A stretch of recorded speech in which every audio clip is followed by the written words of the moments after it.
Oh, I ruined my own guy. Okay, let's start over. Retry again. Let's go. There we go. Sorry about that. This is what happens when you're doing a million things at once when you're trying to prepare the goddamn show, right?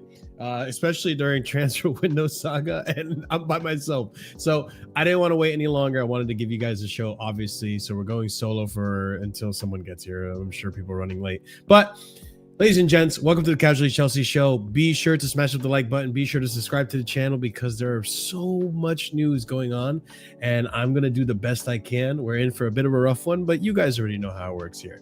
It's all part of the journey. So yeah, smash up the like, subscribe. Be sure to check out memberships, 4 different tiers starting at 99p, and also hit the bell notification because we'll be back here tomorrow for more content predictions. But yeah, we're pretty much at the end of the transfer window. There's a few hours left, I believe. If I'm not mistaken, it ends 7 a.m. UK time. Chat, maybe help me out on this one. 7 a.m. UK time tomorrow. So 12 hours away. We're not going to do an end of the window closing stream because that would be rough. And yeah, because I'm by myself, guys, I don't think I'm going to be engaging too much with chat. But yeah, I'm not going to be overreacting. I'm just going to give it like it is. There's a lot of good news actually that came out of this whole entire saga. But we'll, as per usual, we'll get ourselves slowly and steady into the show and then talk more about each individual topic. So let's actually start off Steady Eddie into some that normally, if we weren't in a transfer window, would be big fucking news. But because we are in the middle of a transfer window, yeah, yeah, no one's really talking about this. But Jose Mourinho got sacked, people. Let's just take a step back for a second and acknowledge that Jose, our boy Jose, has been sacked from Fenerbahçe as of 2 days ago. Yeah, a lot's been going on. People have not really talked about this, so I figured I'd bring it up because, hey, Jose, what the hell? That's our boy. So let's go into the first tweet. Fabrizio Romano. Fenerbahçe part ways with Jose Mourinho as Portuguese head coach won't continue at the club. The decision has been made. The decision has been made after missing on qualifications for Champions League. So yeah, if you didn't know, Fenerbahçe were in a qualification match with Benfica to get into the Champions League, and they lost to Benfica, and as a result, Benfica got the pot that we were in, and also Benfica are going to be facing us. Or yeah, Benfica were in a pot that we ended up picking out of and got them. So it would have been Fenerbahçe won if you think about it, which would have been a crazy little return for Jose Mourinho at the bridge. But yeah, it's crazy. It's crazy stuff to see, people. It's crazy stuff to see. So yeah, unfortunate for Jose, but Jose implied almost in a video conference, or not video conference, but a conference that he had, that potentially he could return to the Premier League to maybe not a team that's so big, something, smaller, maybe not so much media attention to it. Kind of maybe implying that, I don't know, Nottingham Forest could potentially be a team that he could go to.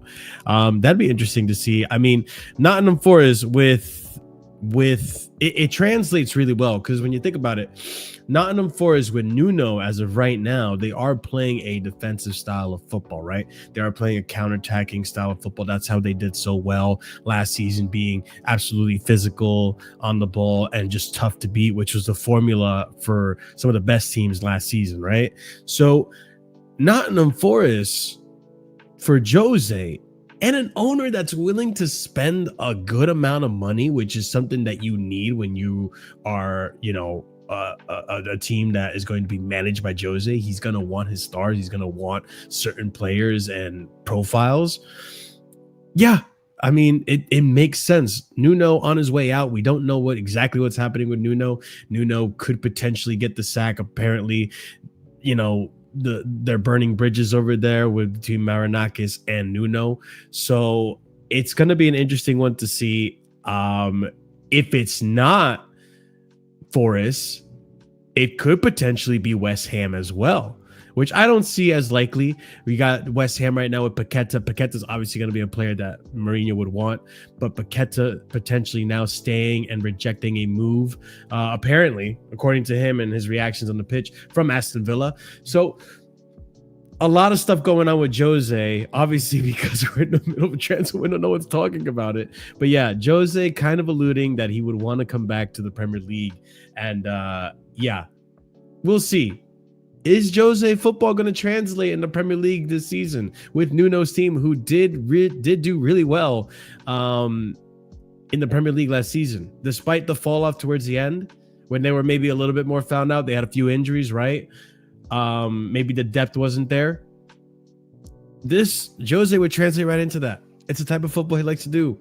Low block, counter attack with Chris Wood. Alanga's not there anymore. Alanga was a big part of it, but you got Callum Hudson-Odoi. Who else did they get? Who did they get at left wing? Fuck, they just acquired a player and I can't remember who it was. And it wasn't a bad player either. Oh, damn. They got someone to replace Alanga and I cannot remember who it was. Oh, big up Prime. What's up, Prime? How are you, man? Yeah, hello everyone. Can we get Anselmino back as well? No. Calimundo? Maybe. I don't remember. Genuinely, I don't. But yeah. Prime, do you remember? So Forest lost Alanga. They got someone to replace him recently. I don't remember who it was though. I thought it was a player that it was relatively known. So maybe it is Calimundo. Okay, I don't know. Forest begins with like an N or something. All right, I'll look it up. But I mean, what do you think about Jose getting sacked? I think that's interesting. Bro, like I've been keeping an eye on Jose in the Turkish league and stuff, bro.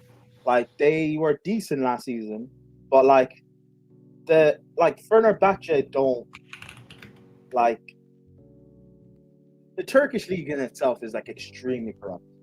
Bro, he exposed the shit out of the Turkish league as well. That's one thing to say. He did. And you're right, Kunle. It was Hutchinson. They signed Hutchinson. Yeah, but in Doi has been starting on the wing for them last few games. But yeah, he's been like calling out just the BS in that league, and also going through with the Champions League. I don't know if it's a thing of that they sacked him or that he was like kind of chose to walk away, but fair enough. Like I get it. I don't have a problem with that. I think he should just go wait until the World Cup ends and go manage Portugal. Like people are saying he should come to the Prem and manage West Ham or something. Don't. Just go international duty and win a tournament with Portugal and then bow out. Yeah, I kind of want to see him go to Portugal now at this point, because I don't see, after this World Cup, I don't see Roberto Martinez staying. If they have a good run, then maybe, but I don't rate Roberto Martinez. Towards the end of Belgium, I felt like his football was becoming more and more fraudulent. And then eventually he goes to Portugal. Obviously, you have great talent of players, and they did just win No, that wasn't them. They won the Nations. No, they win. They won the Conference Federations Cup, right? The Nations League. Yeah. Nations League. Yeah, the Nations League. Which, okay, that gives them a boost, but World Cup is obviously going to be the decider for me. I don't know if that Nations League was being taken seriously. Go ahead. No, it was taken seriously by the players. You think so? Yeah, but the fans may not rate it or whatever, because most football fans are stupid. But the players actually rate competitive football. The same way how fans of clubs who weren't in the Club World Cup don't want to respect it. But, sure. You have Real Madrid trying to rush to bring in Trent just to win it, and they got bounced out. So, but yeah, I think Roberto Martinez is actually better than what people give him credit for. And I think he did do a good job. Yeah, maybe. I think he actually did do a good job with Belgium, to be fair. But ultimately, they didn't cross the line. And I don't think that's just down to him. I think it's down to certain players not stepping up in big moments. Because I remember that World Cup where Hazard dominated. KDB was nowhere to be found. That game against Brazil, was it when they got knocked out? Or was it France when they got knocked out? I don't remember. I think it was France. So, yeah. But yeah, with the, I don't know. It's weird because he should have just went straight to Portugal instead of going to Fenerbahçe. Went straight to Portugal. But I think he was trying to do the whole one last run with Fenerbahçe. But yeah, bro, just go Portugal, win an international tournament. I mean, it's a shame. Ronaldo will be gone. So it's not like Jose Ronaldo one last run. So Ronaldo will probably be gone after this World Cup. So. Yeah. Yeah, I mean, would have been interesting. That much I can agree to. Fenerbahçe was willing to pay the money. No, that at the end of the day, you got to chase the bag too. I get it. But yeah, all right, fair enough. I want to move on to another quick one because there's a lot to talk about with this window in particular, with everything that's going on in the last minutes. And I figured I'd throw this little update in there just in case people are curious. I don't know. It seemed kind of important to some people. But a little bit of an update on Eghbali and Guiu, who obviously during this time of year, they're very busy people, you would think. So saw this. Apparently, the decision makers are in France right now, tonight. Big calls could follow after this match. These two are inseparable when it comes to closing tough deals, something brewing. And this is Sam Guiu and Eghbali together. They are currently with President Marc Keller and are in the stands watching Strasbourg-Monaco. So did that game end 2-2? I'm actually curious. Strasbourg 3-2. Monaco won. Oh, 3-2. Oh my God, Monaco won Minamino last minute. Wow. Damn, that's unfortunate because Strasbourg were going on a pretty nice run. 3 clean sheets in a row, I think, and 3 wins or 2 wins and a draw. I'm trying to pull it up right now, actually. Because yeah, people, I'm not joking. I am kind of trying to keep track of Strasbourg because they're another team we're gonna need to watch because they're looking like they're gonna have a really good season. And if they make Champions League, that affects Chelsea, right? So, Mainz draw, Metz win, Conference League. They drew and then they won the second leg of the Conference League. They beat Nantes. So they out 1 draw, 2 victories, and this is their first defeat to Monaco, who I'm sure they're going to be competing for top 3. I think it's over there in France, or 4. I think it's top 3. Whew. Yeah, I will. I'll have to watch it back. So yeah. Sorry. Let's actually. Yeah. So Eghbali, Guiu, they were all watching the match.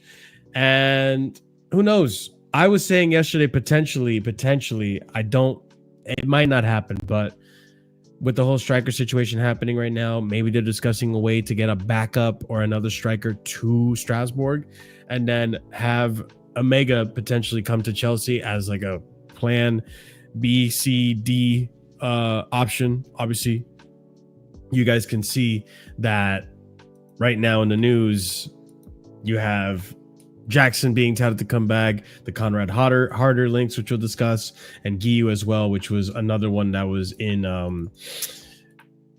as an option to potentially bring back from a loan to Sunderland. So yeah, we'll see what's happening with this.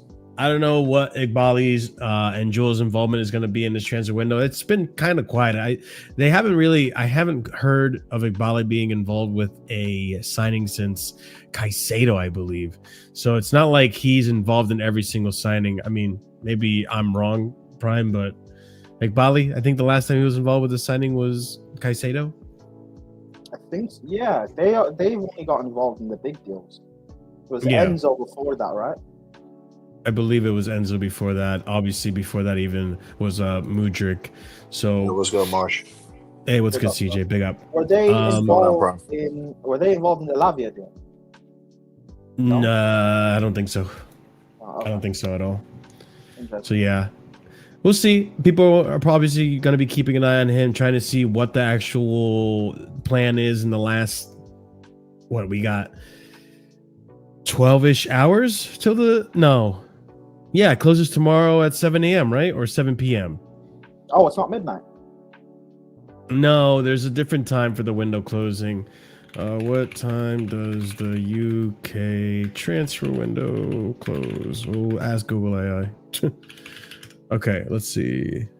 7 p.m. UK time. So we have 24 hours, essentially. 26 hours until the transfer window closes. So we'll see what happens with that. We'll give you updates here as well. Let's continue on. I have some stories here, obviously opinions to discuss. Morgan Rogers, not going to happen. Obviously, with everything that happened with the whole Xavi situation, we're going to be discussing that today. Everyone's panicking and saying, oh, go and get Rogers, this and that, and as if we haven't already tried. But let's talk and really put this nail in the coffin, because it's not happening, people. So first story I have here for you guys is Chelsea are interested in Morgan Rogers, but the problem with Rogers is that Aston Villa are telling everyone, no, we are not selling him. This was July 24th. So this goes back a while now. So Matt Law reported that as of a month ago. Fast forwarding a little bit, Aston Villa intend to offer Morgan Rogers a new contract to reflect the status of the key player at Villa Park. Rogers interested other sides in the Premier League, including Chelsea this summer. So he's acquiring interest from those clubs, obviously. And then August 25th, Chelsea had planned to use the Villa interest in Jackson or in Kunku to make their own move for Morgan Rogers, but the Midlands club are adamant he is not for sale. So even if we had sold or gotten Jackson involved or sold to Villa, doesn't look like they were going to try to sell Rogers. So Rogers was never even part of the deal to begin with.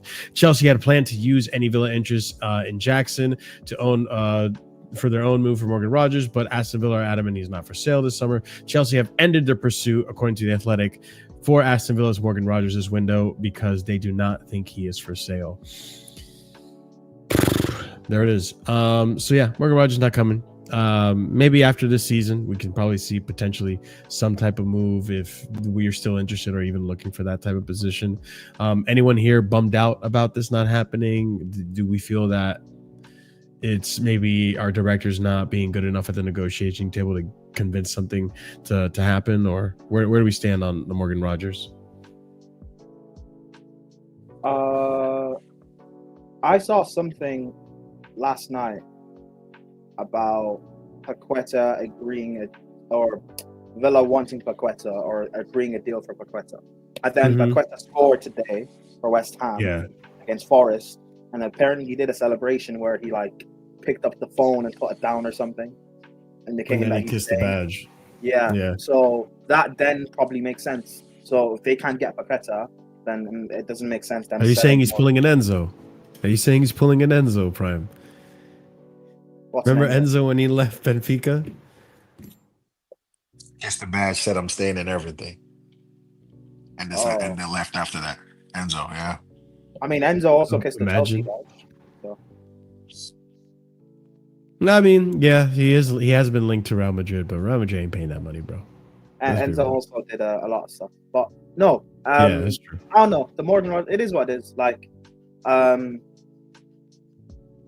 Are you bummed out about it? Did you want him from the beginning? I don't really mind or care. Pedro can operate. I think I was sold a bit of a pipe dream with him, to be honest. I don't really Pedro can operate as a 9 or a 10. So I don't really care.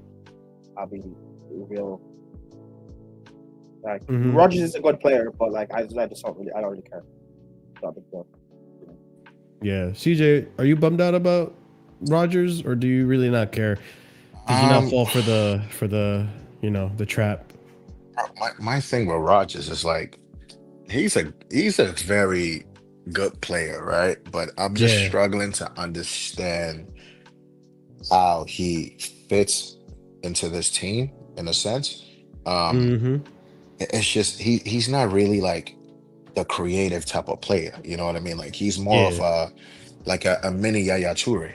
So it's just I'm curious as to how he would have fit in here. But one thing with these owners it's just, bro, they're very unpredictable. Like they're very, very unpredictable. Do I see them making a move for Rodgers? It looks very unlikely at this point. But they're also asking for a lot of money, right? Yeah, bro. But see, they recalled Guiu, they recalled Jackson. Who says these guys ain't crazy enough to be like, Villa, all right, what's up? What you want to do? Yeah, especially with the financial thing is where like they tell us one thing and then they do something else. Because like you're telling us you were supposed to sell Jackson to have money for Simmons, but here you are talking about Fermin Lopez now. Wait a minute. Yeah, and even like, with that, we don't even know what's happening with that. Yeah, there's a lot of shit that's just like, this ain't making sense. Something's going on here. So it's interesting for sure. You know what? Actually, I'll ask later. But yeah, the Rodgers situation, we'll see. I'm sure Chelsea are going to. I'm sure Chelsea are going to still be looking into looking at having eyes on Rodgers, and potentially something opens up in that. Some of these signings don't work out for us. Maybe we need another 10 or whatever the fuck in the future. We'll keep eyes on Rodgers. I think there's a good player there, but this season I think will be a really, really good season for him to showcase if he's ready for that next level, or if he's going to stay kind of where he was last season, which wasn't bad, but statistically, when you look at some of the other aspects of his game, I think he needs to bolster up on that. Okay, let's. But Marsh, I was going to say also with Rodgers, right? We already got Buonanotte in as well. So then it's we'll get to that. Like, you're just overcrowding that area. It's true. There's a lot of attacking midfields coming in. Yeah, one of the ideas I think people liked about Rodgers was he could have played out wide. Bro, we have two left wingers. Left side. So you can't even do that as well. It just don't make sense. And exactly. And I think the Garnacho thing kind of put the seal the deal on that. It just don't make sense. Yeah. So let's see how. That's why, like, if I don't understand how things go in the window, which 9 times out of 10 with these owners, like you said, they're unpredictable, happens. You know what? I'm gonna just sit back and see how this plays out. Y'all can all go crazy and lose your mind like that SpongeBob meme with the filing cabinets on fire and the brains breaking. That's Twitter right now. So I'm just chilling. I'm like, you know what? I'm gonna see how this play out, because this happened last season and I didn't lose my mind, and I was like, okay, it played out in our favor. We got a little lucky in some aspects, but it played out. Look at right now, you have because Maresca's a very good coach. Yeah, and we have the basis of like a very, very good team. But in order to take the step up to that next level, because when I look at the teams around us challenging, City like don't have a defense. Liverpool also look defensively weaker than they were last season. The opportunity can be there to capitalize on the title. And do I trust us to do that? Like, yes and no. And Prime, that's what I'm saying. We'll see. You know? We'll see. Like, I want to see, because right now, I ain't gonna lie to you guys. Last night, I'm thinking we could actually go for a title charge. I'm starting to see like things that are making me believe we could actually be like legitimately in a title race. And I'm borderline between actually predicting Chelsea are going to win the league this season. Just got to fix a few things, honestly. Just a few things. Not even that, CJ. Not even that. Especially today, Saliba fell with an injury. Mm-hmm. Yeah, like, I mean, being the players around us are falling. I expect us to challenge Wirtz, another stinker. Yeah, he's looking poor. Being in a title race is not great. Verts didn't have a stinker. He was good for the second half. But being in a title race is not crazy. I expect us to be in one. But in terms of, like, if certain things happen for other clubs and maybe we can capitalize, do I trust us to have the facilities to be able to capitalize on that? No, because I also look at our deficiencies. Yeah. Take away just the Sanchez thing, as people know my thoughts on him. Look at our defense. Cole basically out for the season. Yeah. And Towson's the only one that can really play in the middle in terms of like the ball progression. He's playing for Nigeria now. If he goes to AFCON, which again, the Nigerian FA are crazy, so who knows if they'll even pick him. But they should, because he is one of our better centre backs. If he goes to AFCON, that Christmas period, we're fucked. Oh, we have to rely on action. We have to rely on action pong to play that. Yeah, exactly. I don't think so.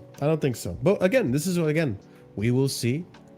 But I'm looking at the teams around us, and I'm not convinced. It's on Maresca to just figure things out, and I think he can. Yeah, and I agree. But it's a shame that he has to do it again. They couldn't help him. That's the annoying it's not even again, Prime.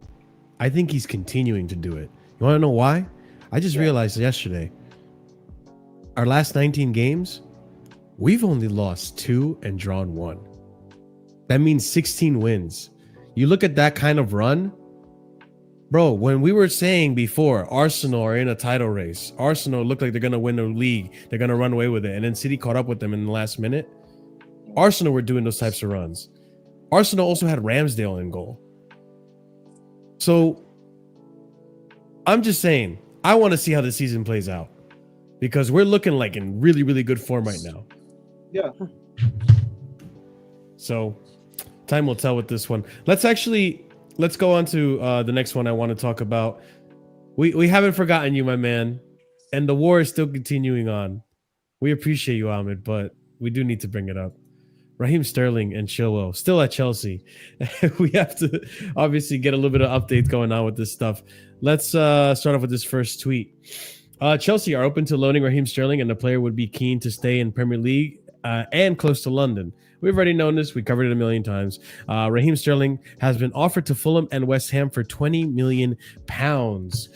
We continue on here with Matt Law reporting more that Chelsea are open to loaning Raheem Sterling and the player would be keen to stay in the Premier League and close to London. Fulham have considered a move, while teams who miss out on their primary targets could make a late move for him via Matt Law. Continuing on, Raheem Sterling is waiting on another Chelsea exit strategy before the end of the transfer window. Fulham are interested in a 30-year-old winger, but are likely to bide their time ahead of Monday's window. Fulham are currently considered the closest option out of those interested in Raheem Sterling, who is waiting to be presented the full options by Chelsea. He is keen on staying on London and remaining in the Premier League. Chilwell is another one that came out of left field, is available for a slash price or loan if necessary. And then we find out this, right? Breaking. Strasbourg considered Ben Chilwell. Strasbourg are considering Ben Chilwell. Torino and Roma are also interested. I did read somewhere that this would be potentially a loan, another international spot. Not that Strasbourg can really use Chilwell. They have Barco that takes up that position, right? But if Barker were to get injured as a backup option, Chilwell, do something with him, Rossignol. You play multiple styles. Let's see what happens. But maybe why Jackson, we haven't heard anything about the loan being back on, because as of right now, it's still canceled, people. We'll get into that. But yeah, I don't know how much we want to talk about Sterling and Chilwell. Probably nothing at all. But any opinions or thoughts before we move on to the next topic? Listen, I think Chilwell going to Strasbourg would actually be quite a good move for him personally. You think so? I actually think it would be quite a good move. I think. In what way? What, out of curiosity, I think in terms of obviously, I think the league's a lot weaker than the Premier League itself. But allowed that, and I also think he would provide, I think, a good amount of leadership to that young squad in my personal opinion. Which is something that which is something that you probably do need around that at the end of the day, right? Someone that can be a bit more of a calming hand, a good voice that can help the team. There's a lot of English-speaking players actually in that team too. So having a guy like Chilwell that's a bit more of an older statesman can actually be a massive positive to the team, in my personal opinion. So that's probably one thing I would add. I think in terms of other stuff, In terms of Sterling, he may go to a Brentford, he may go to some sort of weaker team, but if he doesn't, he'll probably still be a part of the squad. And I think at this point, I have no issue. Part of our squad. Sorry, mate. He's part of our squad. Yeah, at the end of the day, I have no issue with him being here. I'm like kind of flabbergasted because I can't imagine Sterling coming back into this Chelsea team and bringing. He is professional. I'll say that. I mean, he hasn't put up a storm or done much crazy stuff at Chelsea to make us feel like it's a whole Romelu Lukaku situation. So I can see in a sense like he'd be professional about it, but he's not going to play, and I'm sure he's going to want to play to an extent. Sterling just don't fit whatever we're trying to do here, bro. At the end of the day, as long as he's on, my issue with him is I don't think there's any issue with him just being in the at this point maybe playing Cup squad. Not even the Carabao Cup squad. You just have him around the team. You're not gonna make. I like Chilwell last season. Right, you just have him around, nothing much. He's a part of the first team training. That's a guy to have around really at this point. Unk, just have Unk in the training ground. Is that what we're saying for Raheem Sterling? Sterling? I mean, at this point, that'll probably be the most effective thing that you can do for us, yes. Yeah. I mean, yeah, he is experienced. I mean, I don't mind it, but it just seems like, this is what we come to, huh? It's just because he doesn't want to leave fucking, London. It's like, yeah, at this point, just, take the L with the salary and we'll see what happens. He'll eventually get a move or eventually his contract will run down and that's it. Have him be like an extra cone on Didn't the we pitch. extend his contract not long ago, like a couple of years ago? No, we did not extend Sterling's I swear we extended Chilwell's contract. Yes, we extended Chilwell's contract. That was the first window of the ownership, but after that, no. He's another one too that, we'll see. If he goes to Strasbourg, that'd be nice. Wages. Yeah, eating up wages. But it is what it is. They have a lifestyle. They have family. They live in London. It makes sense. I get it. You can't cancel the contract just for the sake of it. Yeah, unless you want to pay him off. Yeah, exactly. And I don't think the club want to. They're just like, yeah, just rather just loan him out for money. Get something out of it. Yeah, exactly. Ring him for all he's got. But yeah, that's Raheem Sterling and Chilwell. We'll get into one more little topic here before we jump into the big stuff that we're going to be talking about tonight. And that is in relation to mostly Disasi, a little bit of David Fofana as well, which, we're not going to neglect on the show. They're all Chelsea players that we have to talk about and move on, but we'll put in Disasi for the most part because he's the biggest link in this whole entire entourage group of tweets I have here. So we'll start off with Disasi. There was interest for Fofana. There was interest from Fofana from Wolves. Wolves have made a formal approach to sign Chelsea duo Disasi and Fofana. Combo deal could reach around £45 million, which is a good chunk of change for both those players. I'm not gonna lie to you. And Wolves want a new center back as well as a striker for the summer. I could see both those signings working out decently for them. Chelsea forward David Fofana is a target for as many as 4 championship clubs on loan for 3 European sides in a permanent deal before Monday's transfer deadline. And then we move on to Disasi. So a lot's been going on with Disasi. A lot of links have been popping up. So as of August 20th, first reported by Sacha Tavoleri that Bournemouth is interested in signing Axel Disasi. The talks are ongoing. Bournemouth are exploring a move for Axel Disasi. Chelsea prefer a permanent exit, but different formulas are being discussed as of now. Sunderland, as of 5 days ago, are reported to send a formal bid to Axel Disasi, according to Fabrice Hawkins. Bournemouth also interested, and they can offer a loan with an option to buy, not a mandatory. 2 other top clubs are monitoring. Axel Disasi is very close to joining Bournemouth. Agreement is getting closer. We'll let you know soon as fee and structure are agreed. And that was, once again, 6 days ago, as of Fabrizio Romano. Axel Disasi expected to be a loan deal to Bournemouth. Axel Disasi is going to Bournemouth. The deal is close to done, with just final details to clarify. Fabrizio also saying, as of this morning, Sunderland are are playing down talk of any approach for Axel Disasi. Update again on Disasi. Bournemouth want Disasi on loan from Chelsea. Their interest in the 27-year-old is ongoing, but they are not close to an agreement as things stand. If they are unable to reach an agreement for the defender, they have alternate targets, according to David Ornstein. Saudi jumps into the picture as well. Santi JFM reporting it that Saudi club Neom will make an offer for Chelsea for Axel Disasi. However, he is not interested, prefers to stay within Europe. Several Premier League clubs want to sign him. And AS Monaco come back into the picture as well, are in talks to sign Axel Disasi from Chelsea on loan, but Chelsea prefer a permanent transfer. Aston Villa and Bournemouth are still interested as well. You guys surprised Axel Disasi has this much interest? There's a lot of clubs that want Axel. Why are you surprised by this? It's not shocking. Disasi, he's not like awful, is he? He's actually good, I think. You're going on. Disasi is a very good mid-table centre back, bro. I don't know why people don't understand this. You already know, man. When I was here, you were here. We were all talking, about Disasi and how he's not shit. He's being played out of position. I know he's not the best, but he's not absolutely shit. We've defended Disasi multiple times, And as a personality in the locker room, I actually really like him, especially in stadium. Disasi, he's a leader, and he's also the thing about Disasi is that people view him as like this right back or wide center back because of Pochettino, but he actually is a very good defender in terms of being a box defender in the middle of a back three, or if you're playing a low block style. He's a very, very good defender to have. So it would make sense why Villa would if Villa only played him at actual center back, not a right back like Emery was doing, which was stupid. People, I don't know. I think him going, it makes sense. And Bournemouth going, Iraola is a very good tactical manager.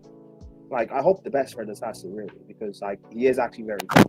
I do like him, but just for Chelsea, the way we kind of want to play, in terms of having a bit of a higher line and stuff, doesn't really work. However, actually, no, what I'm going to say doesn't even make sense. Yeah, good luck to Disasi. Also, Datra Fofana, bro, we've kind of ruined this guy's. I thought we sold him. He is a talent, bro. He actually is talented. And he had a good loan spell at Burnley 2 years ago. Yeah. And there's just been nothing since because of the bad loans we've given him. But he actually is a very good talent, bro. How old is Fofana, by the way? Hold on. To be fair to David Datra Fofana, he did get some injuries. Yeah, but what injuries? Yeah, he got injured. I don't remember what kind of injuries. How long was he out for? He got injured, then we recalled him. Yeah. Yeah, because he was injured. He was out for a good portion of the season. I mean, okay, Marshall, we saw Broja.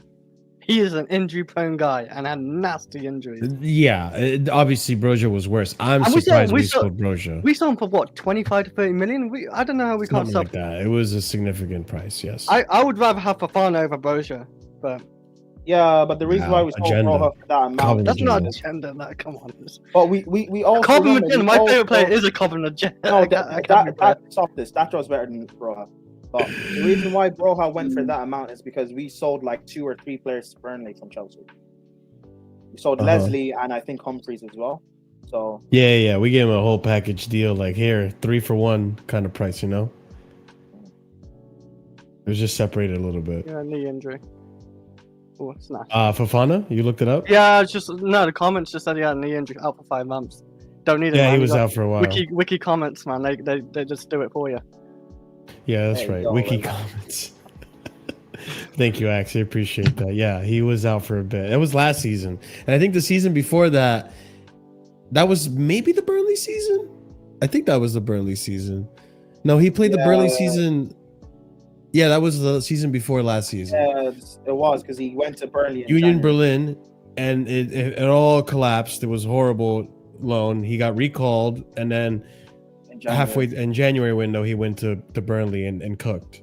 So yeah, there is a good player there, but I mean, yeah, there's no plan for him in the squad right now. So it is what it is. So yeah, we move and yeah, wish him both the best. Like I said, I like Axel Disasi. I think there's a good defender there. I do think our defenders currently are better.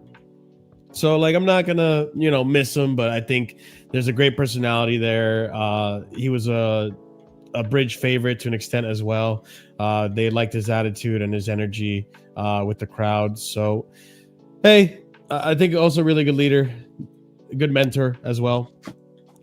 But yeah, Axel, if he moves. Wishing him best, and as always, one of my favorite moments with you, Axel, will always be.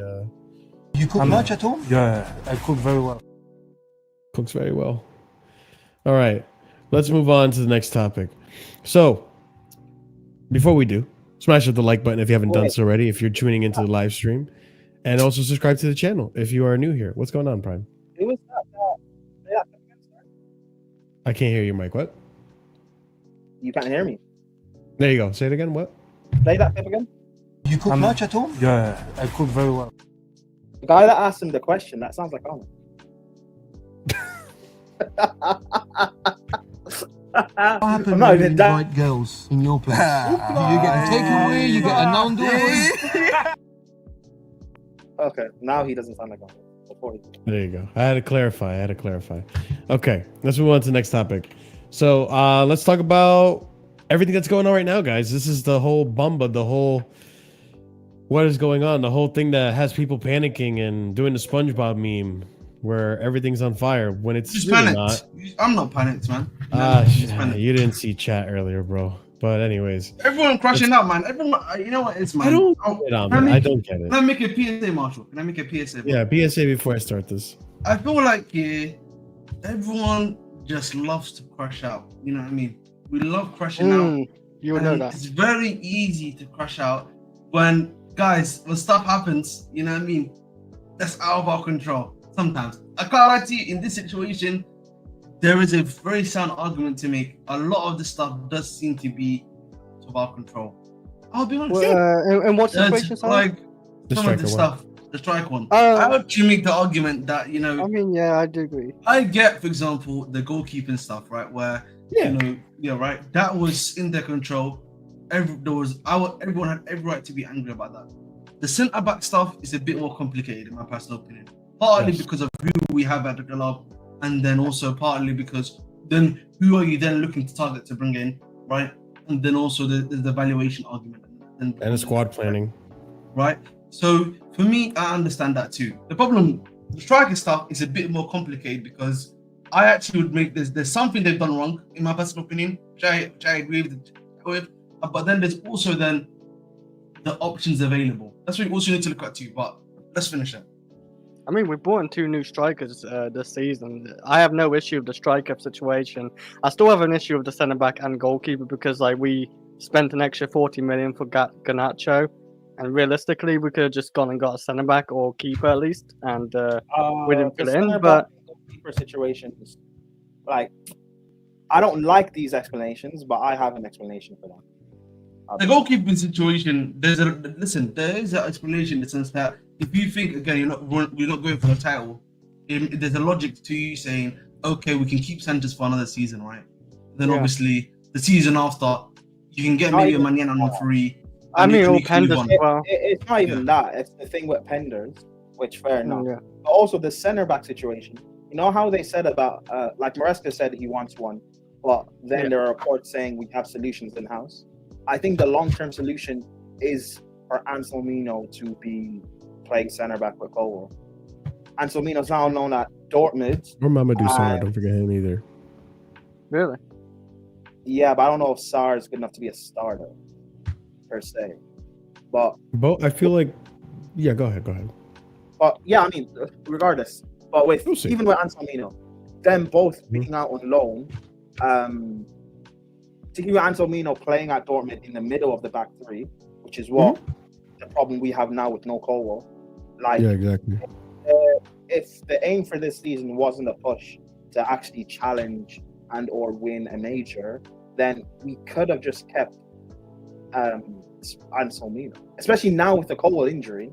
In hindsight, it's even looking like you actually I'm glad Prime sees Anselmino as a potential option. I don't. The thing is, I've not watched him play. So I don't even know. Me neither. I mean, I'll That's be honest why with I you. said it's a potential option. Just because I've not watched him play, just because a lot of people have not watched him play, doesn't mean he's not an option. I mean, to You be honest, just he would have to I don't know what be. to expect. With the amount of game time that he's, with the amount of time he's been with the squad, at some point you have to say he has to be like an option, right? Because he's literally been that's on what I'm the saying, team, Ahmed. right? That's You've what sent I'm him saying. on loan. You've sent him on loan also to like a very good side in Borussia Dortmund to play regular football too. I know, So- I Real know, quick, I Prime. know, I know all of that. But when I look at Dortmund, Yeah. there you go. No, I was just saying, like, it's funny because, like, when I think it's so funny that when we were talking about the whole Cole situation, right? I pitched Anselmino as a name, and certain people laughed at me. But when the lap, real quick, when the lap gets an injury, same people are really quick to say Shikmueka. It's like, what the fuck is the difference? Both are young players that you don't see enough play, but because you've seen Shikmueka play last season a little bit in the Conference League, Who said you're Shim? okay to. Who said Shim? No, people in general. Just I'm Oh, generalizing here. not from here. I I don't would- think so. Even I I've don't. mentioned Shim as a third option. No, I've actually mentioned Shim. I remember- But there's no As a shame in third saying that. option. I just think, As a third how come option, one though. is an option, the other one's not? I Just because you remember- haven't seen I one and the remember- other you have, like. One of our Conference League knockout games, second legs. I can't remember which game it was. Shimaweka started off top, and I remember this fan base killed him. Big up Africa. I was one of the few that defended him and said, "How can you blame him? He's got no service. He's isolated. Mhm. It's not his fault." But whatever. I think no, the centre back thing, like, it looks kind of worse, I guess, in hindsight. But I assume before even the Cole injury, I assumed we were going to get another centre back to come in. Now we signed Hato, which can play centre back, can play left back, fine. But then with Cole now injured, we need another centre back, whether to start ahead of Tosin or be behind Tosin. Yeah. We need another centre back that can actually progress the ball, because we saw against Palace, it's not like we were bad against Palace. We just didn't move the ball quick enough. And part of moving the ball quickly is how we play out the back. And we don't. I have guess a my goalkeeper question is, that can also play out the back. So without Tosin, and as much as I rate Josh, he can't do that job either. So now it looks, now that Anselmino loan, like, in hindsight, looks bad. But at the time, my question to that is that, like, if you're bringing another center back and you already have Anselmino and Sar on loan, and Cole comes back, then what do you do with these other two guys now? Are you selling Anselmino? Cole will probably be back until, like, maybe April or maybe end of the season. No. I'm talking like end of the season. Cole was back. You know, he's played a couple of games. Okay. You brought in a new center back. Now we have Anselmino and Sar. This new center back. You still have Badia Sheila. You haven't moved on. That's the same thinking for the goalkeeper. Because as much as I and everyone else, we all want Magnon or Donnarumma. Their thinking is we can Penders might be ready for another season, and Penders will be ready. Because Penders is under our. It's not like Penders is at, like, Dortmund or like he's at some random club where we have no control over his minutes. Penders at Strasbourg will play just about every game. He was in the Club World Cup squad. Maresca has trained with him. Yes. So it's a thing of, like, because again, their plan isn't for us to. If Maresca's able to get us to challenge and we fall off by, like, February, March, whatever, then fine. But their aim is not for us to challenge and win a major this year. If we end up doing it, cool. But their aim isn't to do that. They're banking on in a year or two. So for their plan is working. I think it will be hard to say their aim is not really for us to win now. I mean, you could argue that. I'm not sure if that's, like, a guaranteed fact. I disagree. I think it is. I didn't say win now. I said majors. Like, if we win the FA Cup and finish, like, third, that's great for them. Yeah. But to win the Prem, you can't tell me the club this is not trying to win for the Prem yet. It's not. I mean, probably Champions League, one of these, like, cup games, right? We could potentially Champions go League, far and I believe we can win the Champions League. I don't think we will. I think the way sorry, Ahmed. Sorry, Ahmed. Yeah, I was just gonna say. I think again. I think we keep forgetting this view they keep on talking about, which is Project 2030, right? That's the thing they always, like, repeat upon again. But I feel like they want to be, by the time it's 2030, be a consistent side that can have both a Premier League and be in contention to win a Premier League and Champions League. Bro, that's crazy, bro. 2030 is far, But bro. I understand It's that. far. I understand that. But that's the and Kunle is also correct because they've told us that we're ahead even in the planning phase that they predicted for us. If you remember, remember last year the way Marc was speaking, he wasn't even expecting top four if you listen to him for a good half a season, right? So we are clearly like ahead of whatever schedule these guys are even on at this point in time. So again, this is why if you look at expectations this season, what do they keep saying? Making sure we get top four football, making sure we're consistent, and making sure we can probably win an FA Cup or Carabao Cup. UCL, of course, if we get the right round of draws, obviously. Ahmed's got a good point on that. And to add on to that, I want to say this as well. When it comes to the prediction thing, they're not going to like give you precise predictions. They're not going to anticipate precise, like it's always going to fall into a range, right? Like when you're getting players and you're building this team, you have a range of expectations. And for us this season, the range of expectation is a top four finish, a good run in UCL, potentially a good run in the cups as well. That was the expectation that was set earlier, that was reported. I think even though maybe the expectation isn't to win the Prem or win the UCL by the ownership, I think they probably think that we have the tools to do it. We just don't expect you to consistently do it. I think this team is capable of winning the title. I think this team is capable of winning the UCL. But are we like sure to place our bets on that happening? Maybe we'll see. Next season, probably more likely. Another year of experience, more mature, more players coming in. Kenda, Paye, seeing how he does at Strasbourg. Guiu, how does he develop? What happens with this kid from Kazakhstan? You get more options. Penders, another one. Let's see what happens with that one. And it goes exactly to what Prime was saying earlier, which is everyone wants to judge horrible squad building. You guys are looking at the squad from just this window. These guys are looking at the squad and what it's going to be in 2 years, 3 years from now. Yeah. So when you're thinking squad building and bringing, just to add to your point, Prime, before you go, when you're thinking squad building and saying, bring Manyan and bring Donnarumma, you're not thinking about what's going to happen with the whole argument that people say, oh, we're blocking the development. That right there, bringing in the Donnarumma, when you have Sanchez still on the books, when you have Jurgensen still on the books, you have Selena, and that's a problem they developed, right? And you have Penders, the potential signing of Penders coming into Chelsea. How is he going to get into the team with Donnarumma's ahead of him on higher salary? So you don't think about these things, which is why I go about saying there is good squad development there. You're just not looking at the bigger picture. Go ahead, Prime. Yeah, it's like everyone that's crashing out about stuff, fair enough. I did a mini rant, crash out, whatever, on Wednesday by the Garnacho stuff the day before we signed. So, but in terms of everything else, again, I don't like the squad building because I think we're so close and we're ready now. But the same way, I wanted Osimhen because I wanted a ready-made striker, but we got Delap and João Pedro and they fit how we play. Fair enough. Like, I was wrong on that, clearly. Gittins, he's still young, but he fits how we play. Who else did we like? The players that we're bringing in, they fit.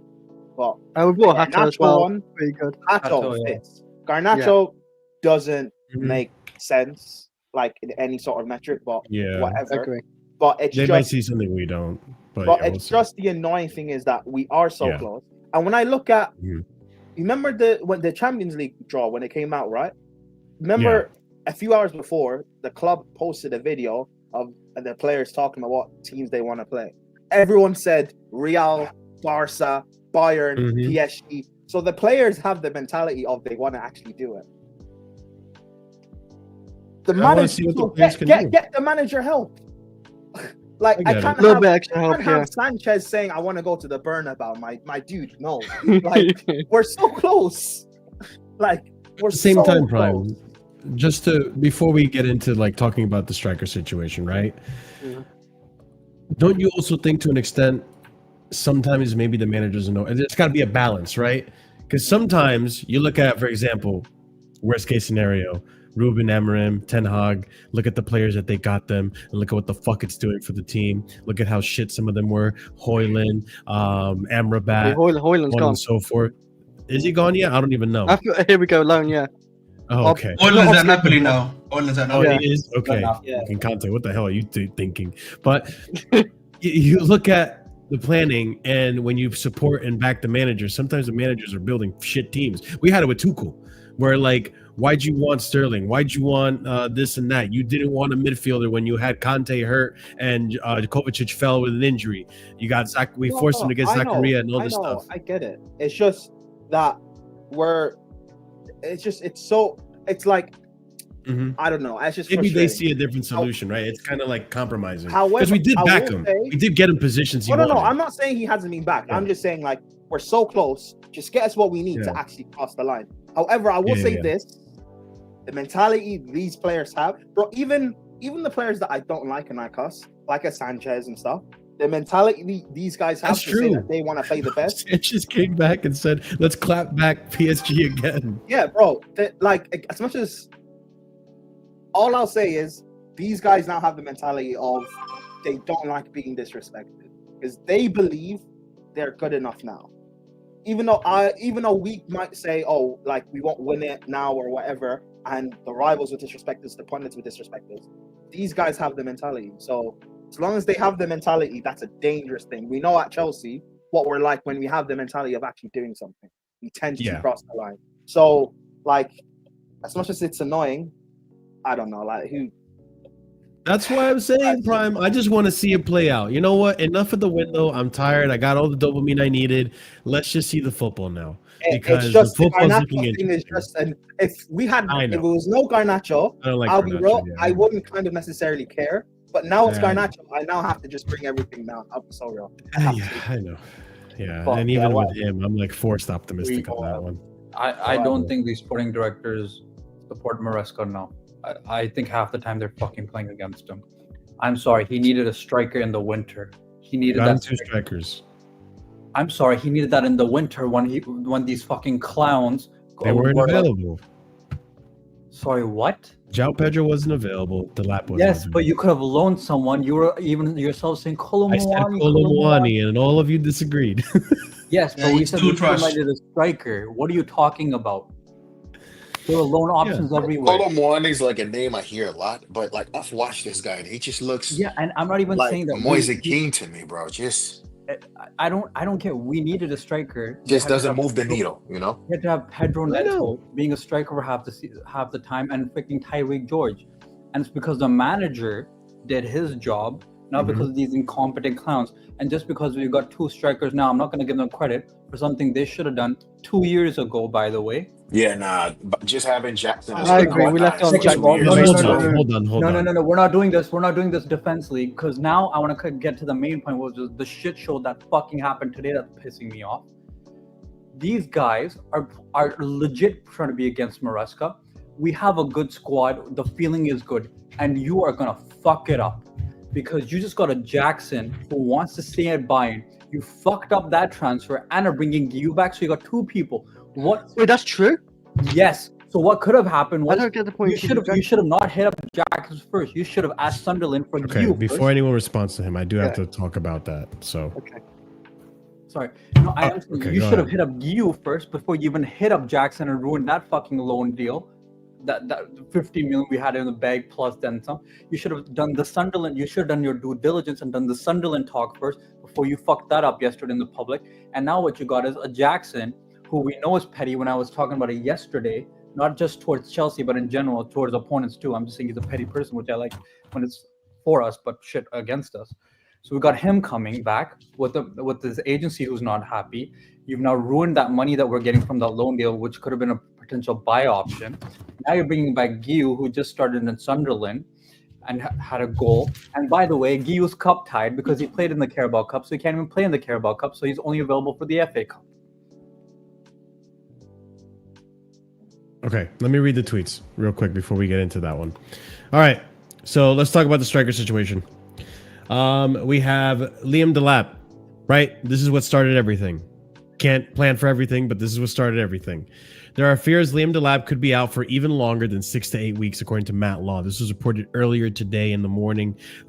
As right now, I'm hearing that there's going to be a second round of scans to confirm the length of how long he's going to be out for. I believe it is a hamstring injury.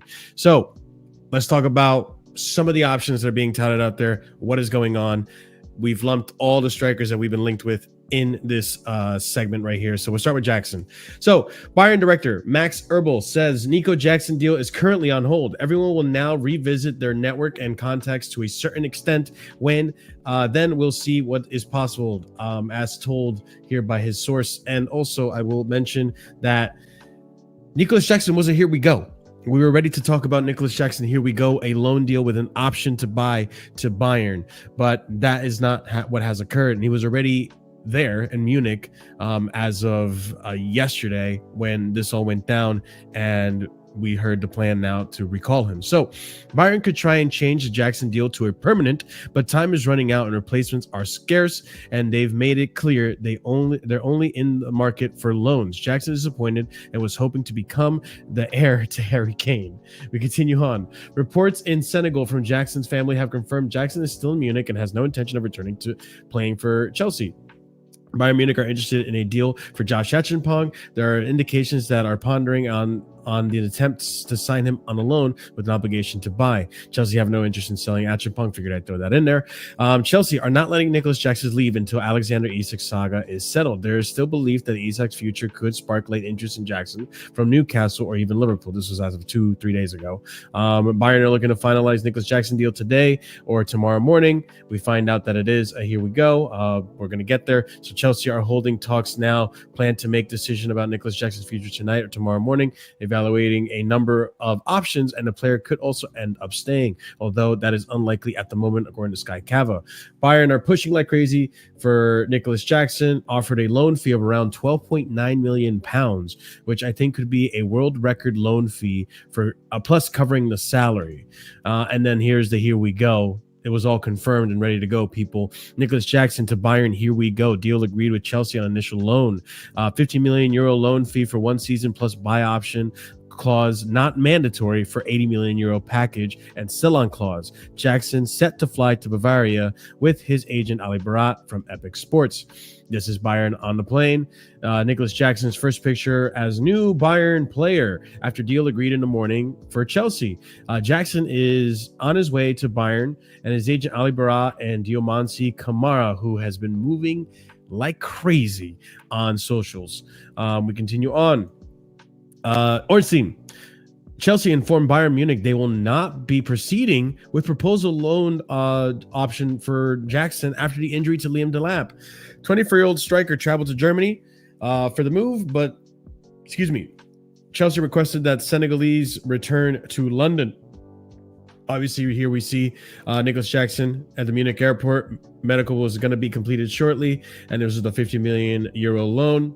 He was in there. He was ready to go, and this all happened. So Chelsea insists that Nicolas Jackson is required to return from Germany and that he no longer has permission to undergo a medical at Bayern Munich.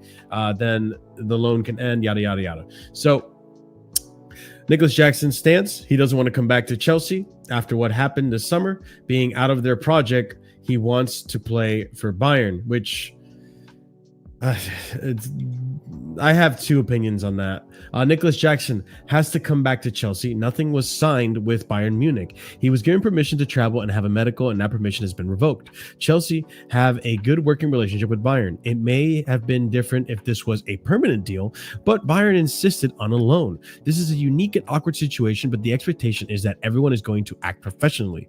If this was a permanent deal, Chelsea would be able to use the fees received to buy another forward, but it is not. And in any case, there are very few strikers available in the market at the moment. Bayern could try to change the deal to a permanent move, but time is running out and potential replacements are scarce. Bayern have made it clear they are only in the market for loans, even though you have money. Jackson is disappointed. He was hoping to become the heir to Harry Kane, but he is a Chelsea player and is contracted until 2033. Sky Cava reporting that situation there. As of right now, Jackson is left out of the Chelsea squad, obviously. Oh, no, I'm sorry. The build-up. Jackson was left out of the Chelsea squad for the friendly against Leverkusen. 24-year-old striker officially told Chelsea he wants to explore the transfer window, and then the club are now helping him in talks with multiple suitors.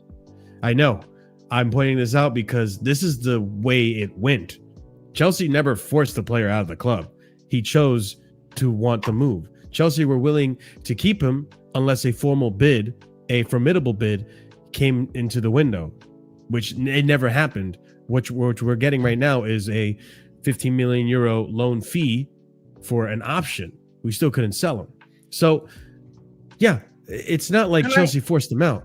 Mm-hmm. Can I make a rebuttal? The fans, real quick, because I still have a go. Hold on to your rebuttal for a minute, please. By the way, I want to make a rebuttal to CP's comment real quick. Yeah, real quick. But so yeah, with Jackson, with all this, we never really forced him. The fans, to an extent, forced him out because of how they lambasted him and hung him out to dry with the whole situation, saying he's useless, fail comps, and all that bullshit. But okay, now you want him back. So we continue on. Chelsea striker latest.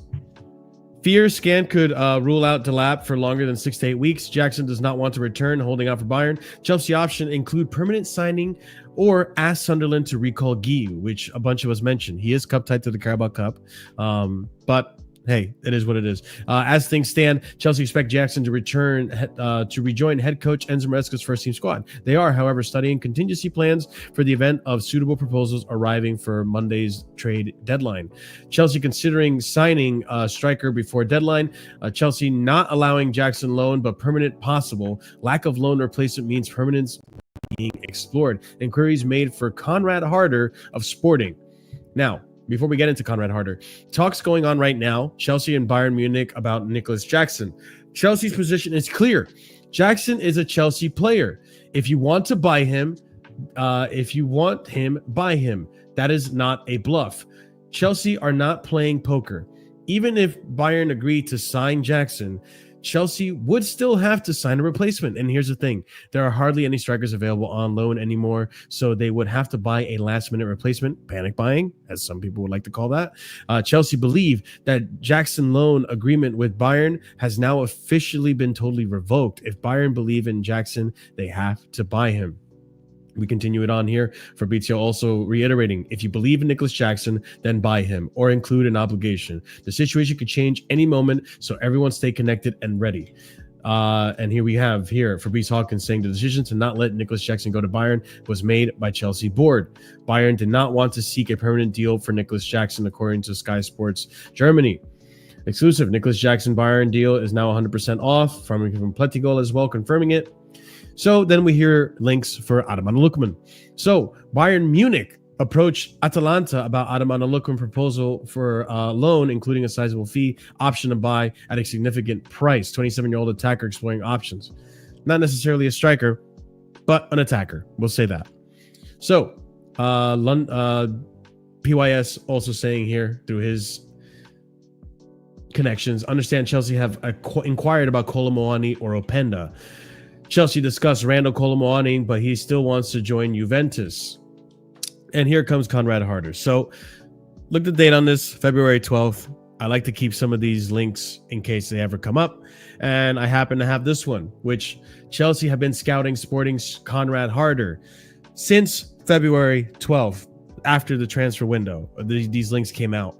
And like I said yesterday, there's always going to be a list of players that they're looking out for. They're scouting. They probably dug into this list, and he was on it. So fast forward to now. Nizar Kinsella reporting that Chelsea want to sign Conrad Harder and sell Nicolas Jackson.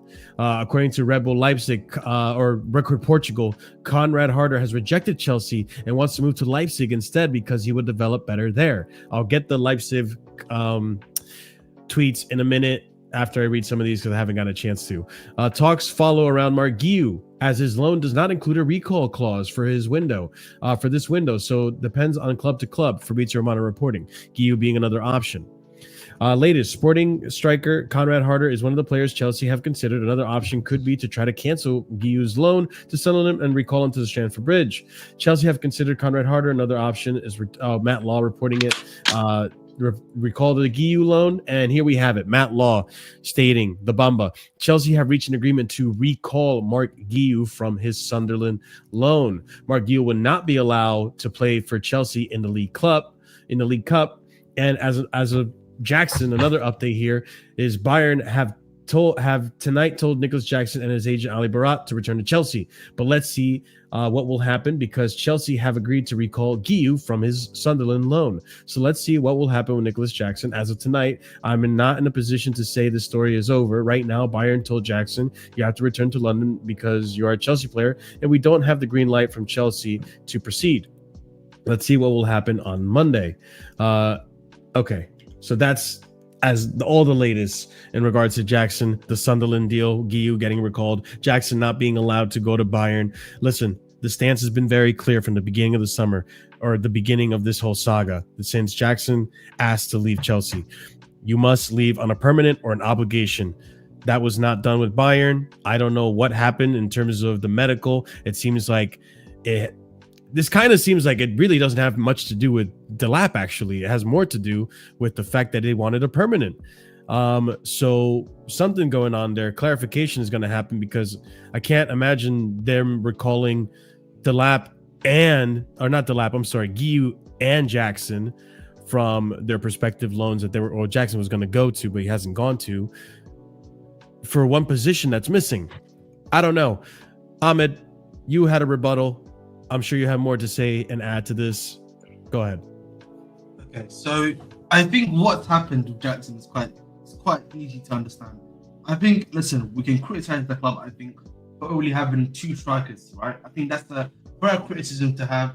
If you didn't believe, for example, someone from your academy, like a Shimma Heika or something like that, yes, could make the job work, okay? I think we should criticize the club for that. Now, then cancelling the loan deal because of Black's injury, I actually think that's actually a good idea, because he's still under contract for us and everything like that. So I think that's a fair point. I think what happened next, though, however, is that it's clear the player, and I don't know if you've been seeing the agent's Instagram, they've been moving mad, basically. That's the best way. The agent and the player have been doing a few basically saying, no, we don't want this to happen, yada yada yada. They're giving out quotes like my African uncle. They're doing everything they can to make stuff happen, right? And I think because of all that stuff that's occurring, I think Chelsea clearly are worried about what's going to happen when he comes to the football club. Because I think, for me, it seems so that Delap at least has got the worst end of the injury, which means he's probably going to be out for 2 months. Because it's 8 weeks. I think it's 6 to 8 weeks, right? That's the maximum for the worst type of injury. They're saying it might be worse than that, even. But even then, essentially he's going to be back at the maximum. Maybe it's going to be maximum November. He'll probably be back around about November time. By the time it's November time, guys, right? You've had a bunch of the UCL games that need to be played, Carabao, Premier League games, right, etc., etc. You're almost at halfway through the season. So I think, for me, they realized that they also took into account that Jackson being back could be a great decision, a great situation as well. And so they brought back Guiu specifically because of this. That's the reason why they brought back Guiu, because they're like, we need to make sure we have an insurance policy where if Jackson comes back and he's not moving as professionally or whatever it is, that we have a guy that we trust in, who's played for us before, who we even given a good loan to in Sunderland, where he was going to get some level of game time, right, in the Premier League to actually, be a player for us, essentially. Now, I think even before they even went for the Guiu insurance, they went for Conrad, obviously from Sporting Lisbon, right? He seems to want to go to RB Leipzig. That deal seems to be done, right? You've obviously, allegedly, they've spoken to Openda and the other guy. But so they've clearly tried to look at other options, right, first, before they even come to Guiu, right? So they've got Guiu now. I think with Jackson, they've just come to the conclusion that he needs to be moved on. And I think, for me, right, what's happening right now is that they are looking for someone to send him right now. That's what it looks like to me. And if they can't send him somewhere, they will reintegrate him into the squad. But I think if he comes in with that really poor attitude that I'm assuming they're worried about it's going to come into and stuff like that, then Guiu is probably going to be playing instead of it. Yeah. I don't think this is anywhere near. First of all, none of this was planned. So to crash out and like completely just lose it over the directors right now, you're working with what you got. And we know with these directors, you're not gonna just emergency buy. Like I remember last season, get to Remy, get all this and that. And it's like they're just not gonna pull the trigger on an emergency signing. And these guys don't do panic buys. Yeah, they don't want to do panic buys. They have a long-term plan and they want to stick with it. Go ahead. Do you not think part of the crash out is also because this happened with also getting Garnacho? If we didn't sign Garnacho, I think I agree. Even if we still don't get Simmons, whatever, Simmons signs for Spurs, we don't get Garnacho, and then there's this injury with the lap, and then we have to do this whole bullshit with Jackson and Guiu. I don't think fans actually would be crashing out. I think the crash out is just a build-up of Colwell's out injured. We have no backup to him. Everyone was gassed about getting Simmons, didn't get Simmons, he joined Spurs, Garnacho. I think the crash out is just a build-up of a lot of things. Yeah. So to answer you, EE, right here, we wouldn't need emergency buys if they spent the money properly. That's the issue, Marshall. Okay. Let's go over this a little bit. In the beginning of the window, this is me. Beginning of the window, and a few of you agreed, I said, we need to get a striker. We need to get a left-sided winger. We need to get a goalkeeper. And I said left back. I thought center back wise, we were fine. I want to see how this group develops. It's looking better and better as the season goes on. And we saw Club World Cup, good defensively. So what happens in the window? We get two wingers, Gittins and Garnacho. So they get the wingers. You might not like them, and I agree. There's a certain one I don't not like. I didn't want him, but I'm willing to be proven wrong on him. So you got one. You got the wingers situation situated, done. You spent money on wingers, you got it done. Whether you like how much was spent on them, don't really give a shit as long as they perform. I still don't like how much we spent on Caicedo. I don't care. He's performing. Striker. You got João Pedro and you got the lap. Cool. You got that covered. Check. I was pretty content with that. Left back. You got Jarell Hato. So right there for me, my expectation, what I wanted, 75% of that window is done for me. So right there, I'm pretty content. Now the goalkeeper situation. I wanted Maignan. All of us wanted Maignan. I was happy with Maignan. To an extent, I see what the plan is down the pipeline with Penders. And from what I've seen of Penders so far, I do like him. I still think we could have gone for Maignan, have 2 years with him, get Penders into the team slowly but surely, something like that. But they want to speed and expedite Penders. I don't agree, but that's at least there's a plan there. It doesn't look like there's no plan. So, okay, you have a plan. I want to see it play out. So let's see how it plays out. And when it doesn't play out, I will be here to roast it and lambast it and crash it on the directors. And if it does play out, I will be here to give them praise and credit and give credit to the fact that, okay, now I see what you did. That's where I stand on it. And that's why I'm not losing my shit over it. Now, I don't like Garnacho. I understand why people lose in their mind over Garnacho. I think that's a very good point that Prime brought up. But everything else that's happening, recalling Guiu, recalling Jackson, and listen, I feel for Jackson. I feel he's not wanted by this fan base, as far as I'm aware. I know we argued about this the other day, but like, as far as I'm aware, I can at least say that 50% of the fan base do not want Jackson and wanted him sold. One of them is right below me. So they wanted him gone. So yeah, to an extent, Marshall, to be fair, like I think we wanted him as a third option.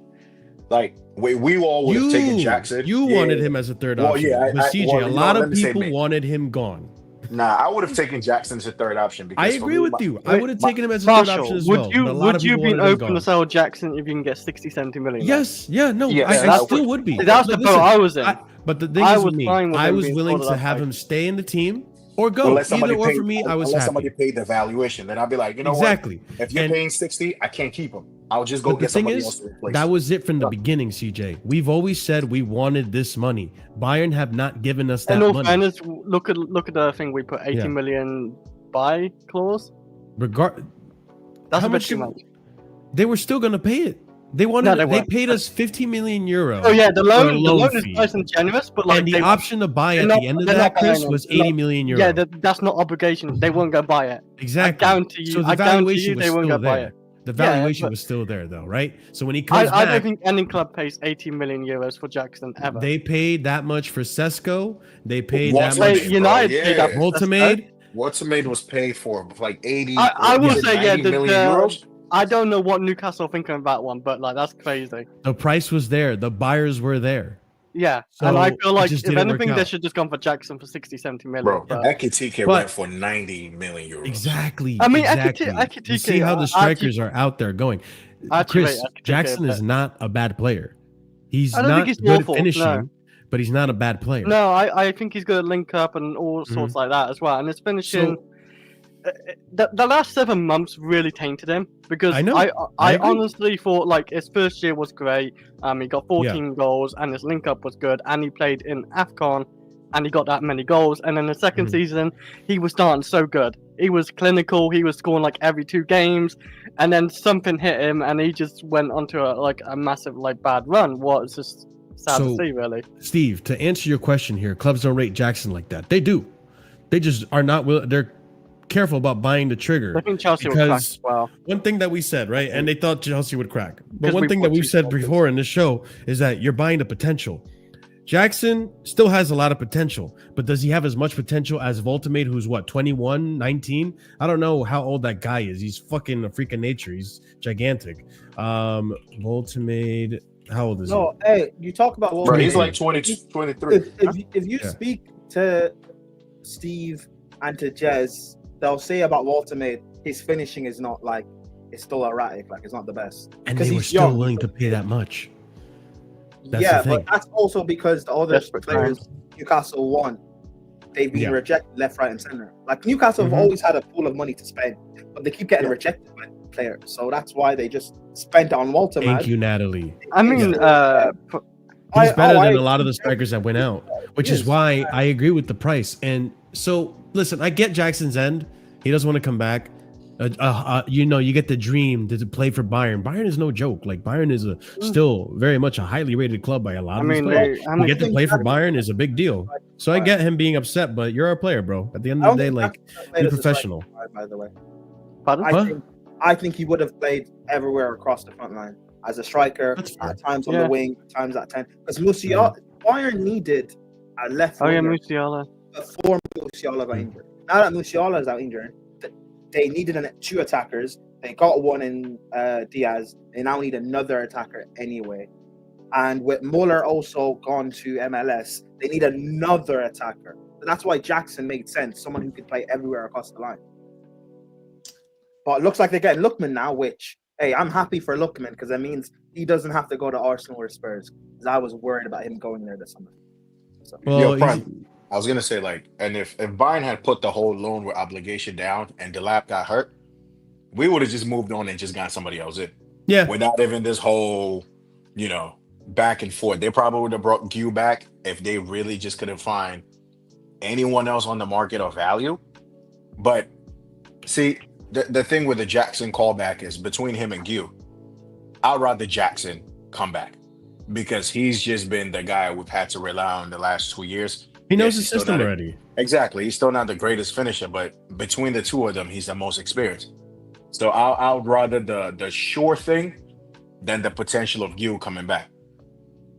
Yeah. You know what I mean? We're in the Champions League. You're going to be playing big games, These are games you can see Jackson potentially show up. But it's a weird thing, man, because, I get it. The way we moved about it was kind of wild. Literally, my man just dropped the Germany. They're like, yeah, return back.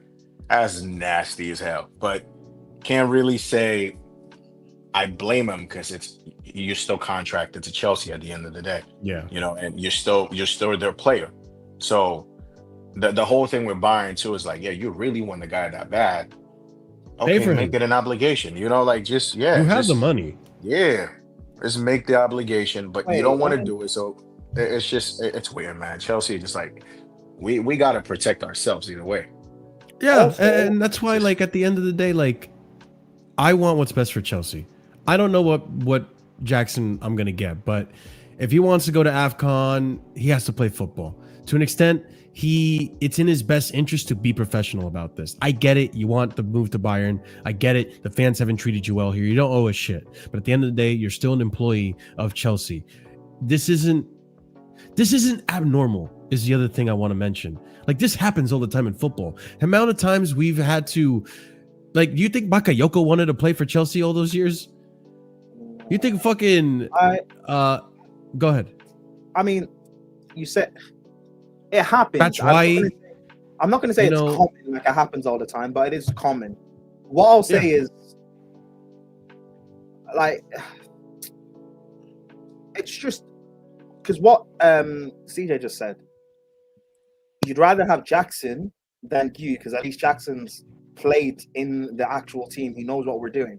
Exactly. So it doesn't make sense cancelling both of their loans, because Guiu's played for Sunderland now, which means he can only play for one other club this year.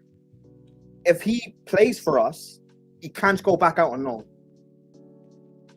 Mm-hmm. You guys know that, right? He's cup tied. Yeah, he's cup tied. No, not yet, but like I don't mean for the Carabao Cup. I just mean in general. If he like plays pretty one sure he game can. for us, if he plays one pretty game sure for he us, he can. can't go back on. No, you can't play for 3 teams in a season.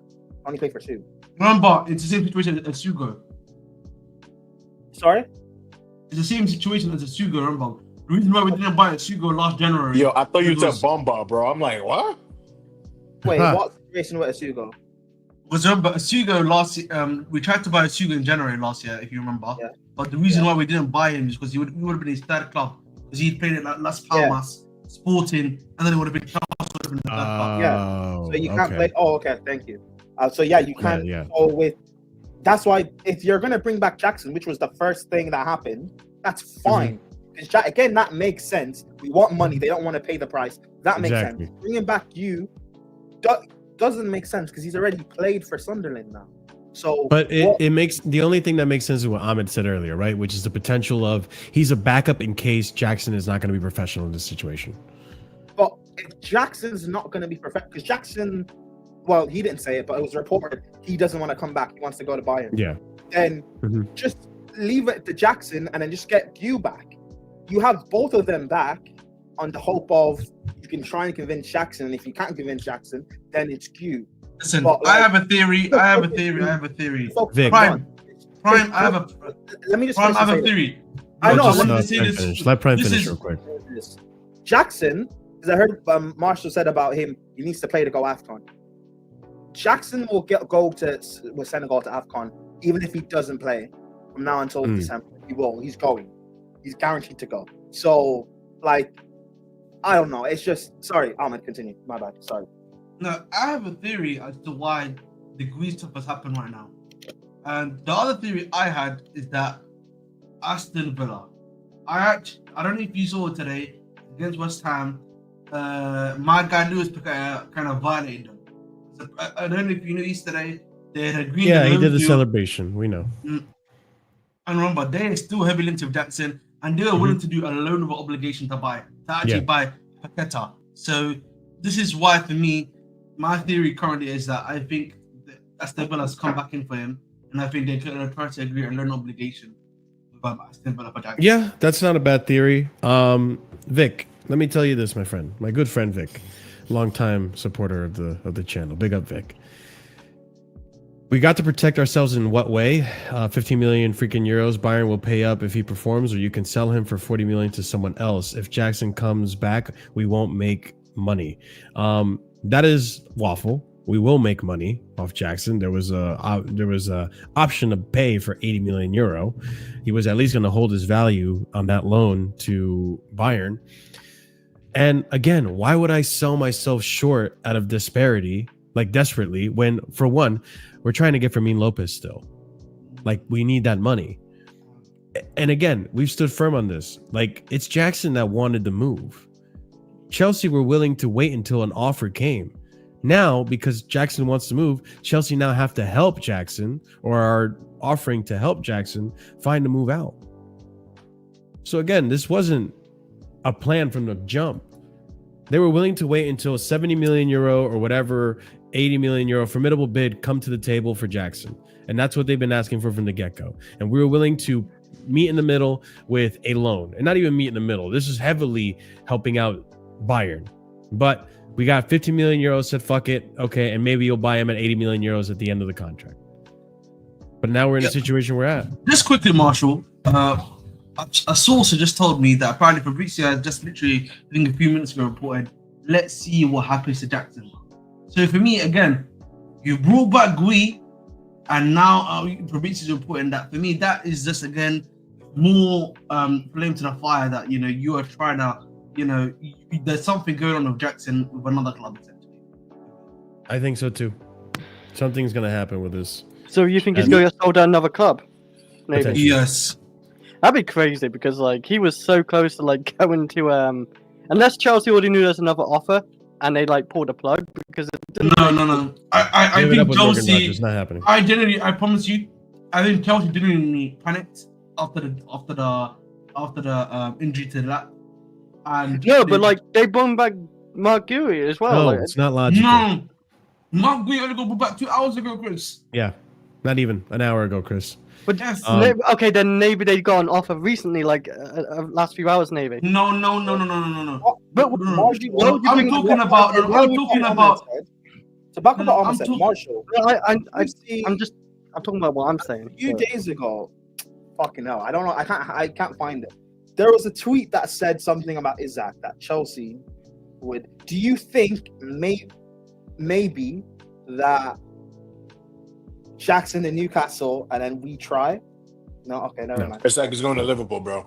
No, I know. This is what I want to find. Yeah, I was just trying to do a theory. It doesn't matter. Continue on. Yeah. Because I just read that Ornstein said Liverpool and Newcastle are still talking. Yeah, I know. I saw that too. Marshall shook his head quickly. Vic. Yeah, immediately. I already knew where you were going with it, but I wanted to let you speak, so I didn't interrupt you. Yeah, but Vic, real quick. Jackson needs to leave. It's only logical. No, it's not the only logical conclusion. Maresca has said multiple times, Jackson is an important player. Jackson is a good player, but this is how the transfer window moves. Let's see what happens with his future. Jackson wanted to leave. Maresca never really asked for Jackson to leave. He's always rated Jackson. That's why he played him again after in Club World Cup. That's why he gave him minutes. That's why he's trusted him to lead the line and not the lap when the opening game of Club World Cup. Like, he's still a good player. It's Jackson that wanted the move. And obviously, if the player doesn't want to be there, they're not going to force him to stay there. And Nkunku was professional. I know he didn't want to be there, but he still played. He still performed. He didn't throw his toys at the Prem. Jackson is an emotional guy. He does this. So let's see what happens. But he has a good relationship with Maresca. He has a good relationship with the team. Like, he gets along with everyone. We've seen it. Oh, yeah. It's not like they don't like him.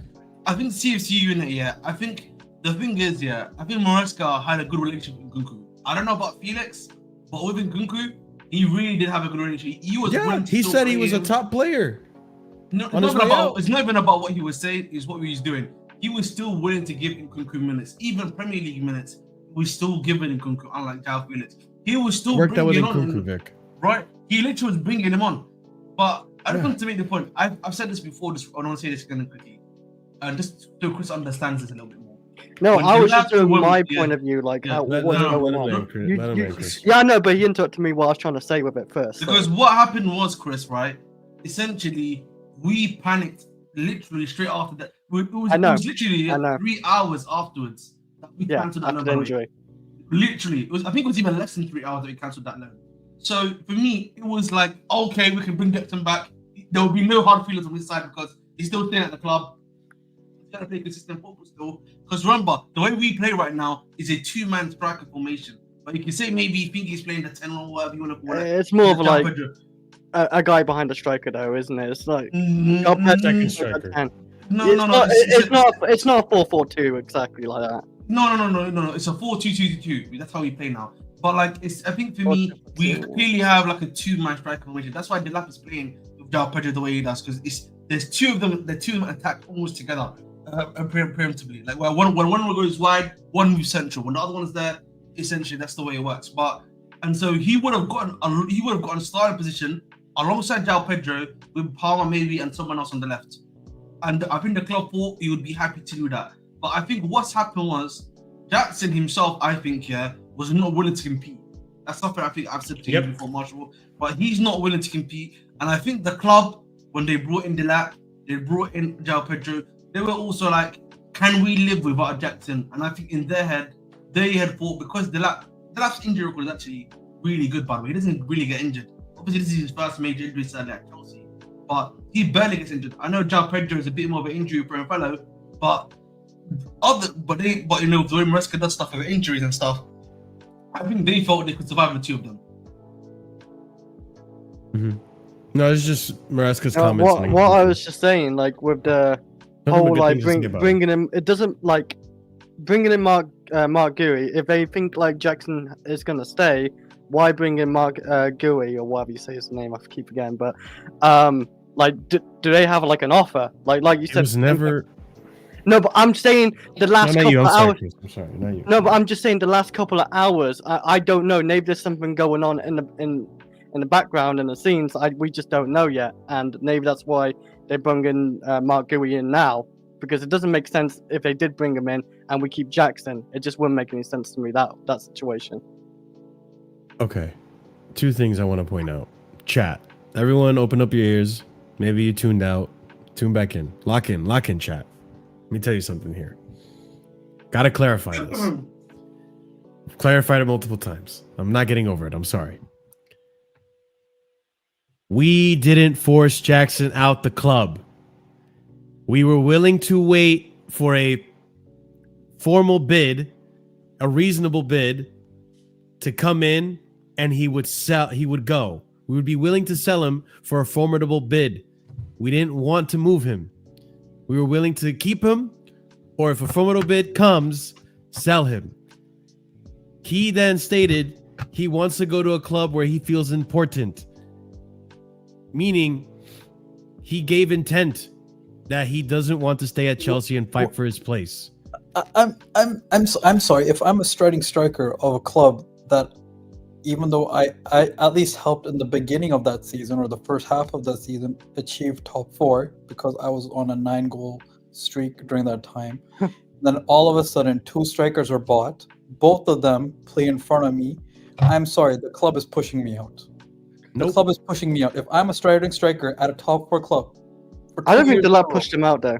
No, Delap did not push him out though. That's the difference. Delap was like they were playing 2 strikers, and Delap wasn't like a guarantee, like going to be a star. Like depending on how he played. No, it wasn't a guarantee, but now you're playing both of them because you didn't play Jackson a single minute in the preseason games and any of these games. So you're basically pushing. I mean, him he got played in a couple. But by the time preseason, but TP, by the time the preseason came back, by the time preseason came along, we were already looking actively to move him on. So at that point, we were actively giving offers to him. That's what I'm saying. But he was still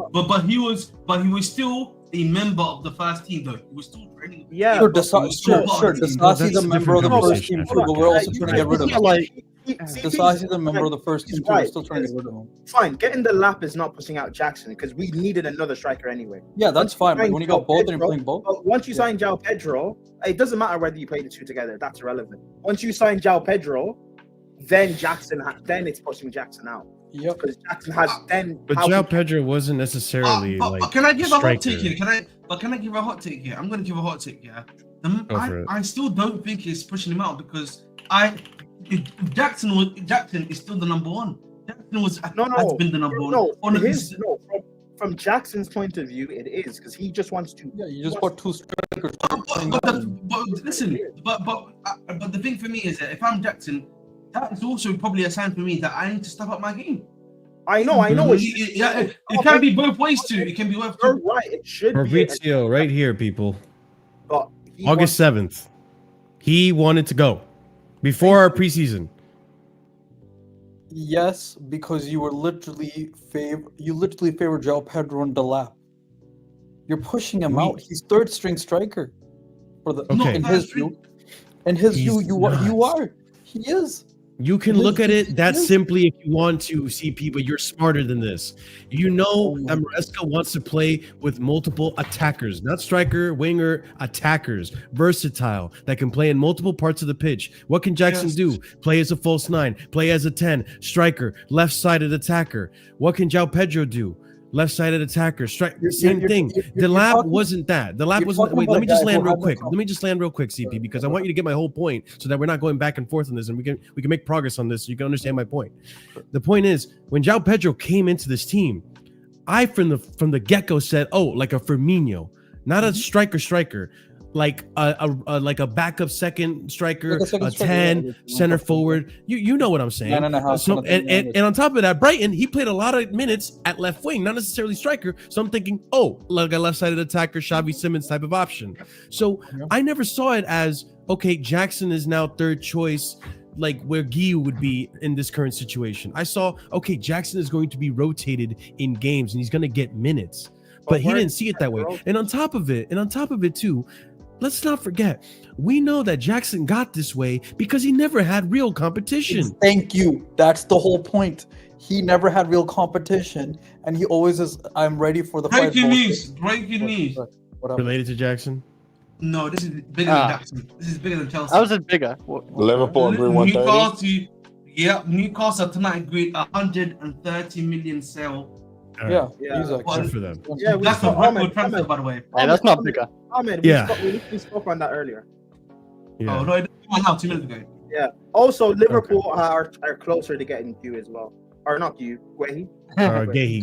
Yeah, they're getting Guehi. They got Guehi. Yeah. Like, for them. because the thing is, the João Pedro thing of where he can play striker or he can play 9. He can play. Sorry, 10. Ben Jacobs just reported it as well. 125 accepted. Isn't that kind of what we've been saying about like Jackson for like 2 years since he's been here? Yes. Jackson's not really a striker. He could play anywhere across the line.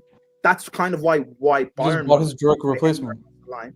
Yeah, but that's what the João Pedro is. Okay. That's the replacement of him, because João Pedro can. Because if we didn't get João Pedro, Jackson playing in the 10 for Palmer being injured and the lap being up top, it's not crazy. I do that. Mm-hmm. So and people giving me, and I'm sorry, and people giving me this Drogba example. You're talking about the guy who had the best mentality in finals, who always wanted to fight through competition. Yeah. Or the guy who had no. Damn. See, here's the thing. Drogba knew he had to prove himself and had competition since day one, because Abramovich would try to replace him in an instant, and he did multiple times. He tried with Shevchenko and Crespo, everyone, but he was so good he fought through it. But Jackson doesn't have the same mentality. We know, what it is. What we've witnessed. He does not. Here's another theory. And maybe you're right. Maybe he doesn't have the same mentality, which that's on him, right? I lose more respect for him on him, right? I don't blame the club for that. Like he doesn't have the mentality. Then maybe a place at Chelsea isn't where it needs to be. But there's a good player there. I said that's why it was a wrong move, because I knew he was petty. But hold on. We don't know how he's going to react. There's a potential he could be professional about it, and in his best interest, I think he should be professional. Again, the players and the coach rate you, right? The players and the coach rate you. The coach never said you need to leave, work on this. Like, as far as I'm aware, Jackson, outside of the attitude issues with the elbow and the aggressiveness on the pitch, he's never really criticized his football like he's criticized other people on the team. Wesley Fofana, Chilwell, Enzo Fernandez. So he's always rated Jackson and held him in high regard. I think another thing that could have happened, people, is that Jackson and his agent spoke, and once they heard that Bayern were serious about making a move, same thing that happened to Isak. Okay, you know what? We can make this happen. That's what happened with Harry Kane. I'm gonna make the move, because at least at Bayern, maybe I have a better chance there. I can learn under Harry Kane. He's thinking about his career too, obviously. I get it. So it's like I get both ends of it. I just don't. I'm not putting the onus on the ownership for this one. No, I am putting it on the ownership in terms of the order they handled it. I'm saying I think that's being harsh. No, it's not, because before you canceled the loan or thought about canceling the loan, you should have hit up Sunderland for Guiu. Now we have this issue. But we wanted to sell him from the get-go. No. So what? I disagree. So this is CP. You need to think about this. Yeah, I think the club thought that they could cancel the accident because they had A, not gone through yet, and B, because Jackson had still been a consummate professional whilst this stuff was happening, and they still thought that he would still remain a consummate professional afterwards. Okay, but then about the player then, because I said this yesterday. So you can say that, but at least if you don't work with him. You're not in an environment with him. You're not speaking with the agents. The player. Listen. What we see on the pitch may not always be the same guy you get on in the background, right? And like, if you speak to other people, they will tell you behind the scenes he's a nice guy. He's pretty much a professional. No, he can be nice to them. Doesn't mean he can't be petty. Nice people can be petty too. However, I think Jackson wants to go to Bayern. The fact that we agreed to, or we were able to break the loan deal for Guiu from Sunderland, it's not just agreeing it with Sunderland themselves. We had to agree. £130 million. Oh my god. No, but my thing is, right? Even though bringing back Jackson makes sense in terms of he actually understands how we play. He's played. Guiu hasn't played much Bayern Conference League. Mm-hmm. You had to agree to come back as well. Jackson is not agreeing to come back. So in terms of the mentality, and I'm not saying Jackson will purposely down tools or whatever, but as of right now, in terms of the mentality, maybe Guiu just coming back makes more sense because he actually wants to be here. But we knew that from last season. We knew Guiu sacrificed the loan in the summer when he joined us because he was like, I want to be just learning and part of the club. That's why he went on. That's why he was with us until that injury. So I don't know. Listen, I don't think Jackson will be like a poor. I think he did because do you know how long it took Harry Kane? No, because the whole Harry Kane Man City situation, Harry Kane did not like that whole thing, and it took him 2 months to kick on. And that's Harry Kane. But that was was that not also because Kane just wasn't matching? Kane also was pissed because he had a gentleman's agreement with the club. To agree a fee. No, I'm not even talking. Yeah, but with Jackson, it's agreed loan. He literally is in Bavaria, and we call him back. I'm talking about in terms of Kane didn't. He did attend like preseason training. I know. Jackson, same thing. He's not had a preseason. He's technically had a preseason because he's been training with us. He's just not been in the preseason games. That's the Hold on, I think I just found something. But Nkunku and him have been a part of the first team because they've been keeping them in the first team. If they can't move them, if they can't move them on. Hey guys, can I read this real quick? Because I think I found something related to this topic. This might be an update here. So Sky Cava, I saw this 15 minutes ago. Bayern Munich are not willing to sign Nicolas Jackson permanently. This has been communicated to Chelsea and the player and his representatives. Therefore, the deal is off. Although it has been off since yesterday when Bayern were told they had to sign him permanently if they wanted him. A commitment they have always been unwilling to make. Today was the first of 2 days off for Chelsea players, and then it is the international break. Jackson has been called up to Senegal squad for their upcoming World Cup qualifiers against Sudan and DR Congo. He needs to report for duty in Senegal by Tuesday. Meanwhile, Marc Guiu is set to return early from his loan at Sunderland to give Enzo Maresca more forward options while Liam Delap recovers from a hamstring injury. Chelsea target Fermin Lopez came on as a substitute for Barcelona this evening in the 1-1 draw at Vallecano. Chelsea have offered Barcelona 40 million euros for the attacking midfielder. Crystal Palace are considering a late move for Axel Disasi as they look for potential replacement for Marc Guiu. Wow, a lot of stuff there. Just to keep it back to Jackson, I think another thing to mention in this situation with Jackson, and the thought is gone. Never mind. I'm just gonna hold that for myself. But yeah, I can't remember what I was gonna say. It was actually important. Fuck. Oh well. Must have been the lock. Must have been the lock. I was gonna say something in regards to this. No, look, I think I think for me also, at the end of the day, you clearly are trying to. I think you clearly realized. I remember. Go ahead, speak now.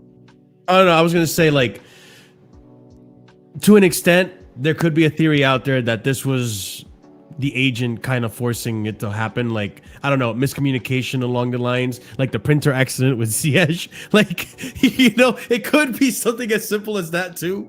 You never know, because it's looking like they're not mentioning they're recalling him or canceling the loan, just that the deal is off.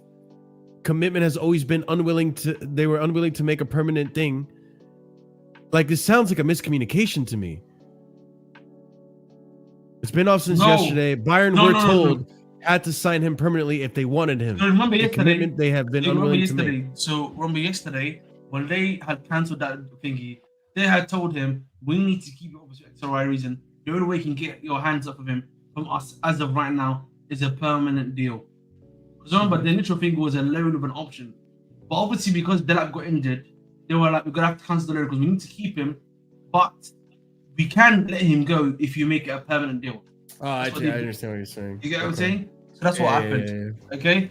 And now, listen. At the end of the day, you brought back Marc Guiu. You're bringing back Marc Guiu because I don't care what anyone says, you are of the belief that Jackson is not going to be professional. That's what it looks like to me right now. Either something's been said to you, by the agent about what happens when he comes back to Chelsea, or himself, right? And as such, you need to start now. You've basically brought in contingency plan D, because the other contingency plan was bringing in another striker, which you have not done right now. And it seems to be you're still focused on Fermin Lopez. I don't know why that's happening, but you're still focused on trying to bring in that guy from Barcelona. So I don't know, man. Maybe tomorrow you find out that they've what's it called? Maybe you find out tomorrow that something happens. I don't know, man. I mean, Isak is gone now. Newcastle got bread. You still need that second striker. Jackson's coming back to England. Yo, throw us some money. You know what I mean? Let's see what happens. Could be something. Newcastle cannot rely on Watermaid all season. And by the way, Sunderland have gone for Brian Bobbery for the striker, by the way. They brought in Brian Bobbery, by the way, Sunderland. From Ajax. Real talk, Newcastle are going to struggle this season. Like, that's just what it is. They are. You're in the Champions League. You can't run it with just Watermaid all season. You definitely need somebody else. Wissa, Brentford are like, we're not selling anymore. Like, you've been interested in Jackson. Hey, you know what? Give us that loan with the obligation and let's keep it stepping. Yeah, they still think he was going nowhere. We'll see. Because I can tell you maybe 3 other clubs are in a worse situation than Chelsea right now with this window. I think right Marshall, now. You know what's so funny? That Isak Bomba didn't even slap like that, bro. Because we've all been waiting for it. Yeah. That's why I was like, all right, cool. Go for you know what I mean? Like the price is crazy. It's not like it's not like we didn't know and then boom. It's gonna happen. We just been waiting. Okay. Now let's see what happens now. Let's see what happens exactly. Also, I will say, let's see what happens with these likes, because 116 of you guys are watching and we're only 3 likes away from 50. So let's get those likes up, people, because this has been one crazy fucking window with plot twists and turns everywhere. We just got the Isak Bomba, where we're not going to really talk about that because we already kind of talked about that a while ago already. So we already kind of knew. This was like the Garnacho news for real. Yeah. It was like, this is all old news already. Yeah. But one thing that I never got a chance to talk about, which kind of leads us into the next topic that Ahmed was actually mentioning, and that's going to be related to Lopez. But before we talked about Lopez, we got to talk about what led to it, right? And we haven't gotten a chance to talk about it because literally, I think Prime, 20 minutes after the last stream, Chris, you too, this news dropped overnight. Wait, last stream? Yeah, right after the last stream. I don't think I was there last 20 minutes. I did go. There's a lot of people joining. I thought, okay, I'll call it. So, Simmons to Spurs, here we go. That happened right after the last stream. And I haven't gotten a chance to talk about it because so much shit has been going on. So, and this, I guess, Abid, this is the beginning of the crash out that's been happening since. So this started a big snowball that we're currently at right now for the whole Chelsea mandem out there. So it's not only Lopez or Simmons. I think eventually if Simmons doesn't happen, Chelsea will have more options. The world is not ending at those two. But let's see tomorrow on Simmons' transfer. Spurs have gone big, but it's time for Chelsea to decide. It was in Chelsea's court, people. August 28th, 8:11 p.m. Let's move forward. This is while the show is happening. Breaking. Spurs agree a £51.8 million fee for Xavi Simmons. Spurs want deal done today. Also on player's side, plus medical in the next few hours. Here we go. Expected soon. They were rushing. They didn't want Chelsea to come and hijack this deal. Fast. 10 p.m. Spurs agreed a fee with Simmons at 2 a.m. UK this morning following players' encouragement, according to Fabrizio. And there we go. The Ornstein Bamba. Xavi Simons signs contract with Chelsea, with Tottenham Hotspur ahead of moves from Red Bull Leipzig. Deal for 22-year-old attacker to 2030 with an option to extend by 2 years. Dutch international finalizing exit terms with Red Bull Leipzig after Tottenham agree a 60 million euro price plus personal terms. 4:40 a.m. August 29th. This happens overnight, people. It's insane. Understand, there's no intention at Chelsea's end to try and hijack Tottenham and Simons. They've been interested in the player but never made a formal bid and have other targets. Bridges have been built in relationship between Chelsea and Spurs over recent years, and there's no desire to demolish them now.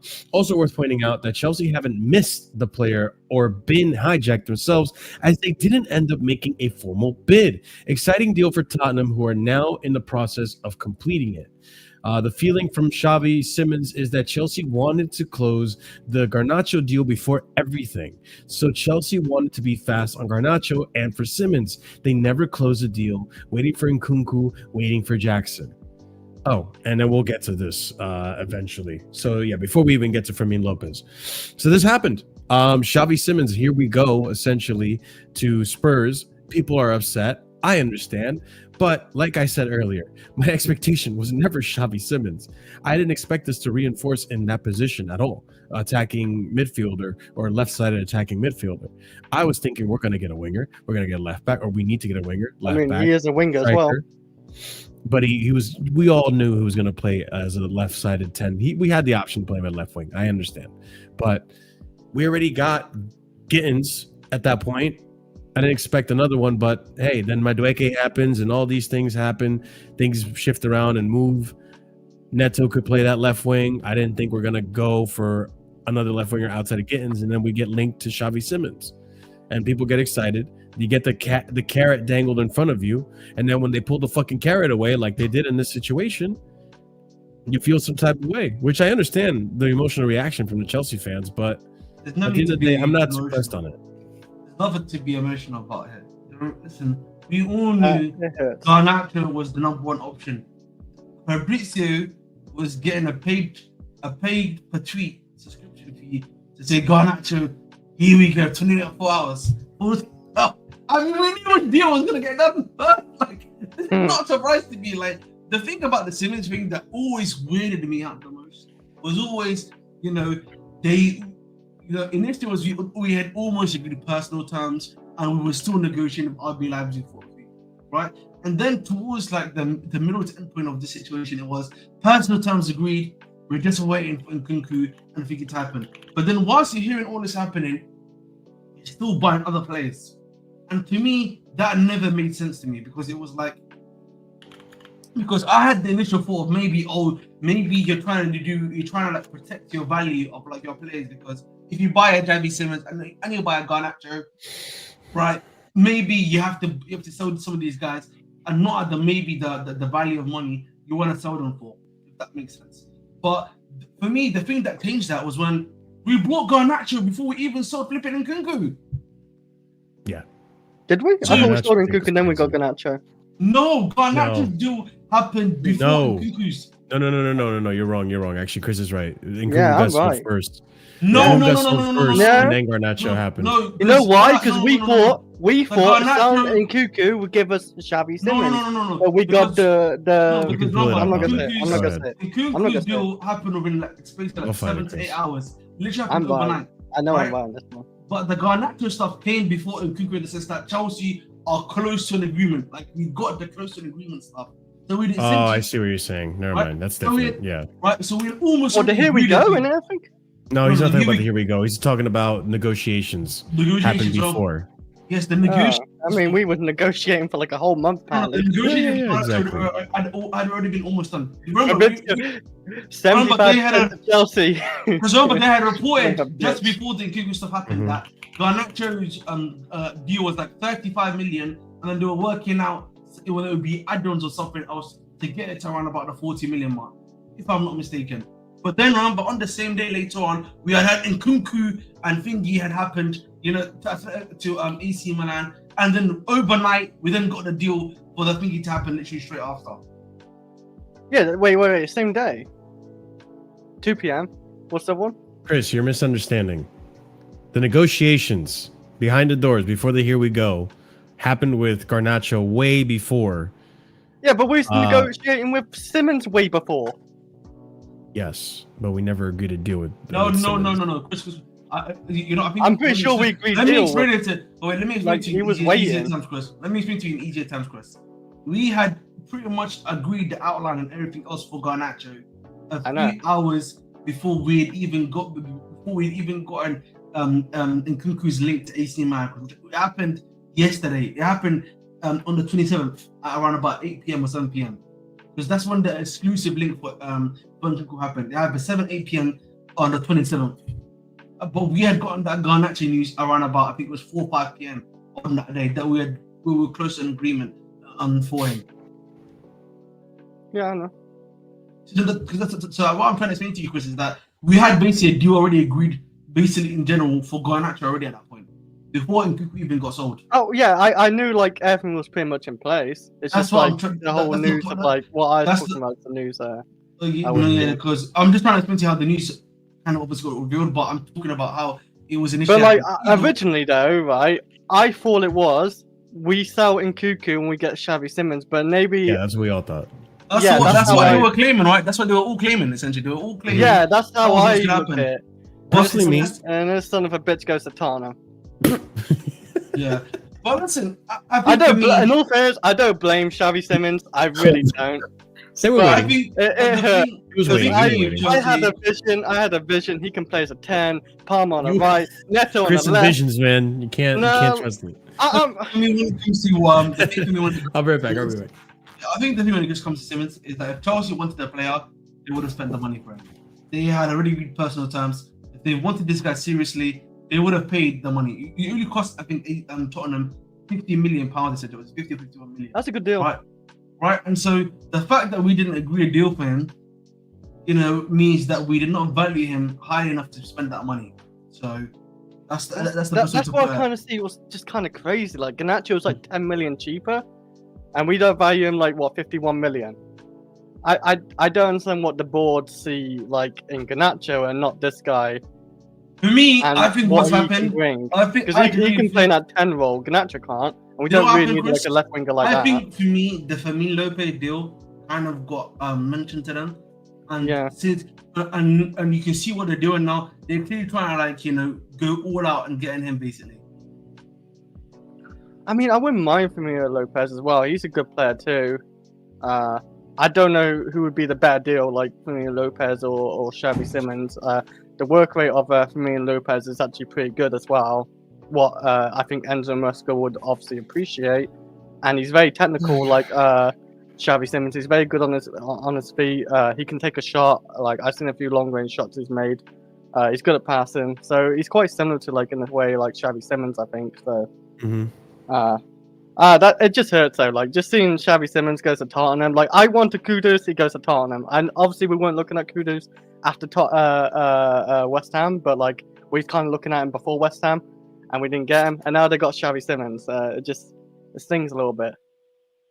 So part of the reason that is speculated as to why we haven't gone for Xavi Simmons was because potentially he wasn't even the first choice target. Let's talk about the next topic. Fermin Lopez. So I brought this up briefly last time, and it looks like it's serious. So let's talk about Fermin Lopez. And some people, I can't say, actually rate him higher than Xavi Simmons. So let's talk about it. So first tweet I have here is from Martinez Ferran, Barca journalist, saying here, despite the pressure, Fermin Lopez maintains his desire to stay at Barcelona and still hasn't given the okay to Chelsea, even though the 48-hour ultimatum has expired.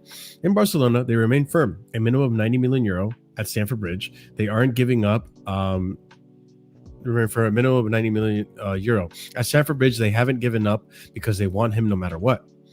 Fabrizio Romano reporting here, Chelsea don't have just Fermin Lopez and Xavi Simmons on their list. They have more options. Now we will see in the next few days. Chelsea are evaluating a move for Barcelona's Fermin Lopez and are awaiting the player's approval to move forward with the deal, according to David Ornstein. So we're trying to get the player to agree. So Marc, Chelsea's I'm catch you intention next is time, bro. later, CJ. Have a go. Yeah, I'll probably hop back in and anyway. Just got to handle some stuff real quick. You're good, bro. You're good. Right. Chelsea's intention is to convince Fermin Lopez, who still has the idea to stay. However, there are now some sources close to the player who believe it is in his best that he leaves to Chelsea due to proposed economic and sporting conditions, according to Martinez Ferran.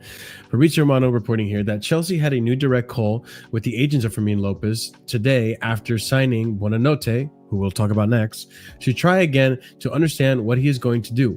Barca believes the player won't go, but Chelsea keep contacting his agents.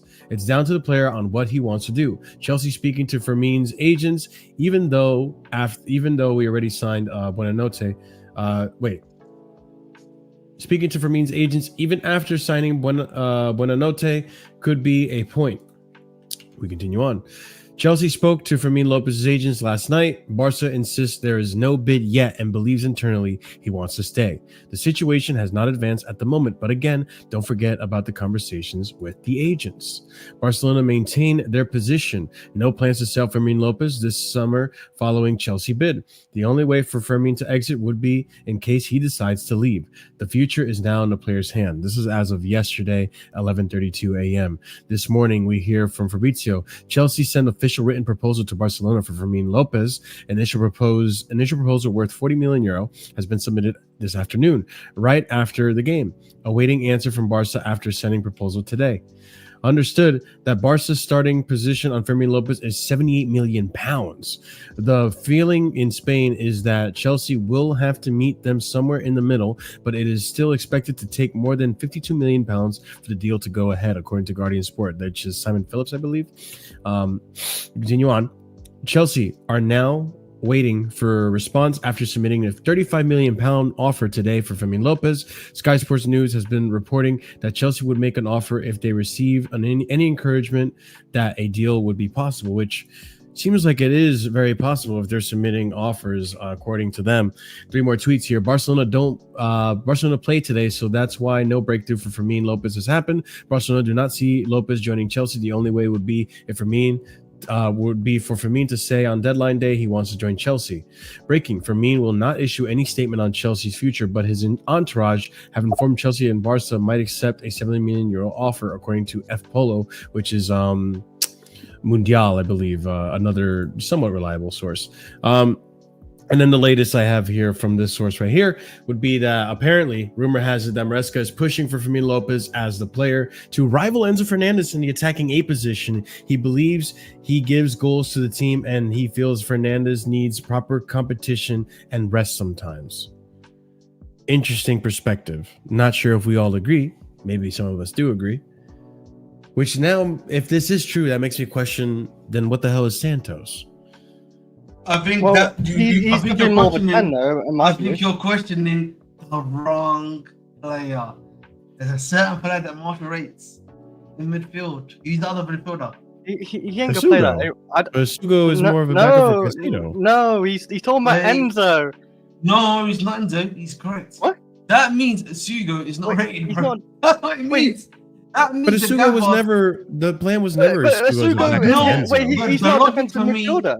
The way I'm thinking about it now is that I think he sees Andre Santos as the natural backup to Caicedo, and I think he sees whoever the Fermin Lopez is going to be. Correct? You know what I mean? Comprende now? That's not how it looks like. Yeah, yes, but also the last few games we've seen him subbed off. It's for Enzo. So for me, that means it must be either that. Or I've always thought that maybe Fermin Lopez is meant to actually rival Cole Palmer, maybe because that had to be someone. I thought the same thing. You have to be rivaling Cole Palmer because the reality of the situation is that I'm sorry to say it, bro. That brother, he's only got 1 goal since I'm thinking what biggest since like February or January. Anyway, yeah, 1 goal since January, February. Performance-wise, yes, he had a few good performances in the Club World Cup, but whenever he plays for us in the league, mate, he's not been great. It could be. What Palmer? Cole Palmer, hang on. Cole Palmer go on the right. He goes to the 10 and Neto on the left. Like, we don't have a real good left winger. Most of our left wingers are average. No, but listen. No. But either way, Neto's going to be a star left winger. It doesn't matter. But no one's going to be gypsy to left. He's gonna be pressuring us. No, I mean right now starting right wing, isn't he? Like he's starting left wing, bro. It's Stavard that's been starting right wing. In the first game where Palmer played, he played on the right, by the way. Yes, but that was the first game. In the second game, the plan I know, was but guess what? But in the second game, hang on. Guess what? Where Palmer was going on in the West Ham game, he's gone on right wing. What did I say, Chris? That's what I was about to literally tell you. I was literally telling you that Palmer was going on the right, and then Neto was going to go. That's what I think. Neto is always going to be consistently a left winger now for the team. I think that's the way it looks. Unless obviously you're going to play maybe a Gittins or stuff like that, it will be Neto left wing and then someone else on the right wing. But you still have to even question, right, if the formation is even going to be working anymore. You just lost the lap.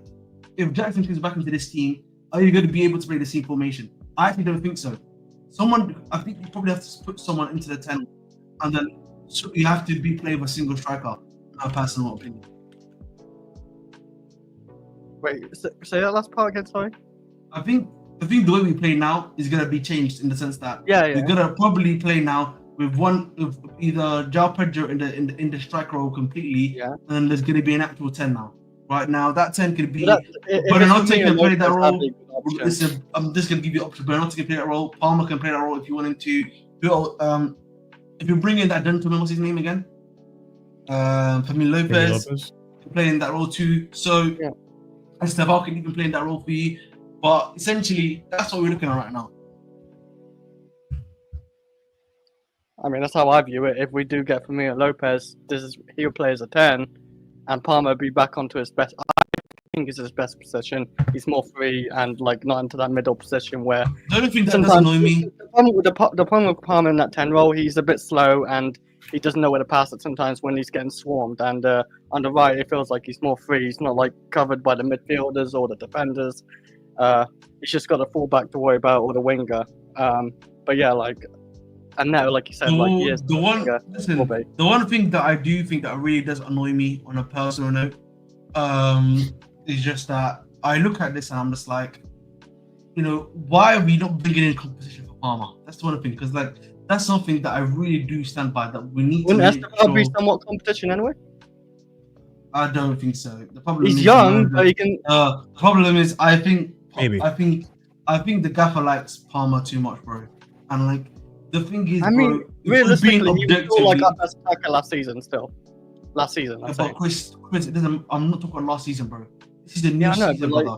He's only played one game. We need someone, but we need some. Chris, it's not. Listen, we need to learn from our mistakes in the past. One of the reasons why we were kind of fucked up last season was because this guy was essentially out of form for the second half of the season, right? And the manager himself, one of his mistakes, which he kind of realized from, was that he didn't play any of the backups in his position, or even take him off for a game or two. And that was a major. The problem was he had no backup though last season. So in the 10 role. Hold, because Fermin Lopez, like Ahmed said, I saw as potentially someone that could be a backup to Cole Palmer. Doesn't end there, people. There's more links, and here we go. To be precise, this also happened. Buenas noches. Is Buonanotte, mate. Buonanotte, please. Let's use the Italian. Buenas noches comes to Chelsea. Good night, everybody. Buenas noches is here. So let's talk about it. I couldn't.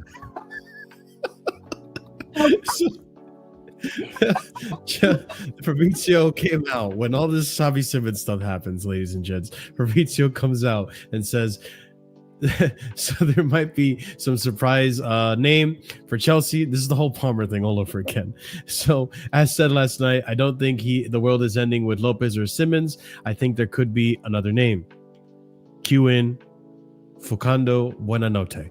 So Chelsea are working on a deal to sign Facundo Buonanotte from Brighton.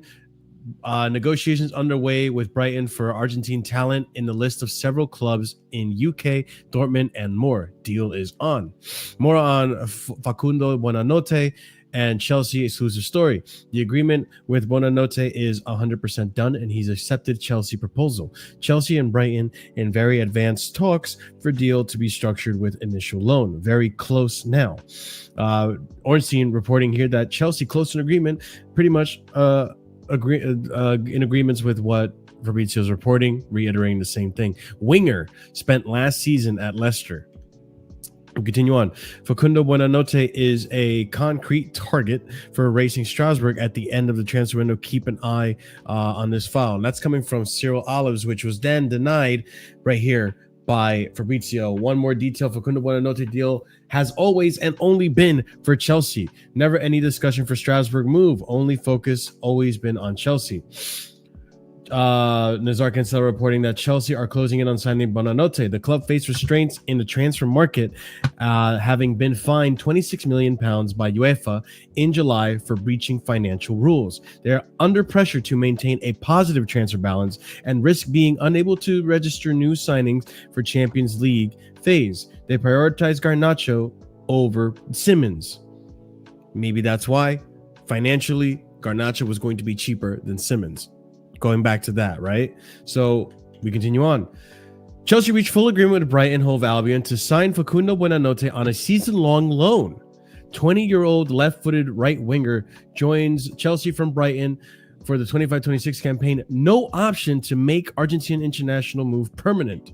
We continue on here. Fabrizio reinforcing that statement by saying no option to buy included.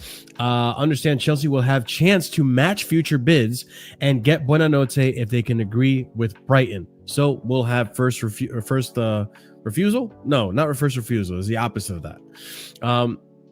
Let's tie this in, because as a result of this as well, ladies and gents, Enciso's deal all of a sudden is a here we go again, after he had failed his medical.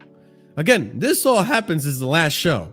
So we were under the impression Enciso's not coming to Chelsea, failed his medical, the knee situation didn't look good, or not coming to Strasbourg. Now, Fabrizio comes out and says it again. Here we go, confirmed. And it turns out he did pass his medical. So what's going on? So Strasbourg are set to sign Julio Enciso from Brighton around 20 million euro. This time the medical has been successful and he'll sign a 5-year contract. The BlueCo group plan is for him to move to Chelsea in years to follow, according to Fabrizio. One more tweet here in regards to Buonanotte. Chelsea will cover Facundo Buonanotte's full wages and no buy option. Brighton want one. Brighton didn't want one. Chelsea's recruitment team really believes in his potential. They also have matching rights. They can match any bid Brighton get next summer. So here's what I think happened. Theory. Brighton never really wanted to get rid of Enciso. So the refused medical thing happened. I think what happened was we wanted to help out Brighton a little bit, and we sugarcoated the Enciso deal by saying, okay, how about if we help you out with your wages, we'll take Buonanotte off your wage book, help you out with FFP and whatever you got to do with PSR, I mean, and we can go through with the Enciso deal. I think that's what happens. I think that's why this is tied. It's just a loan. I also don't think it's a bad profile, really. I think this actually is a decent player. Obviously, people don't watch Buonanotte that much, but from what I've seen and the stats I'm looking at, he actually looks like a decent player. So let's see what happens. I've always said, get the profiles, get the players, and then we'll see what happens on the pitch. Because I don't fucking know scouting. I don't admit to watching these players. I don't know shit. So let's see what happens. Let's see if the plan fails or it succeeds. Guys, what do we think about Buonanotte? Damn. Nobody raised Buonanotte. No. But again, Buonanotte is not going to be a backup 10, bro. Buonanotte, if you read if you read the Athletic article, they make it really, really, really clear that he is a backup right wing. So he's going to be the right wing backup. He's there for right wing depth. And it makes sense if you look at it from the sense that who's your left winger that I'm forgetting about right now? Garnacho Gibbons. No. If you look at Pedro now is your starting left winger, right? Your number 2 is Garnacho. Then number 3 is Gittins. So it's like number 2 is Gittins or Garnacho, right? Right wing now will probably be Palmer and then one of Estevao and Buonanotte essentially. right? That's your what's it called? That's your backups in that department. So they want 3 players in each position. And even if you look at it from like a 10 perspective, right? You obviously if Fermin Lopez is the one that comes in for you, you got Fermin there, you got Joao Pedro that can play there, you got Palmer, you got Enzo Fernandez, and you've also got Buonanotte that can also play there too.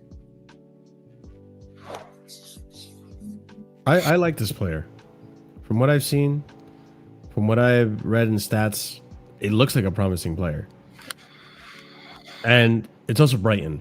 I'm not going to sit here and complain about our transfers from Brighton. I'll be so honest. You can say it's Brighton though, but we've seen players shine there really high, like Caicedo, Mentoma. I don't know about that Ferguson, but he had a good start. Cucurella.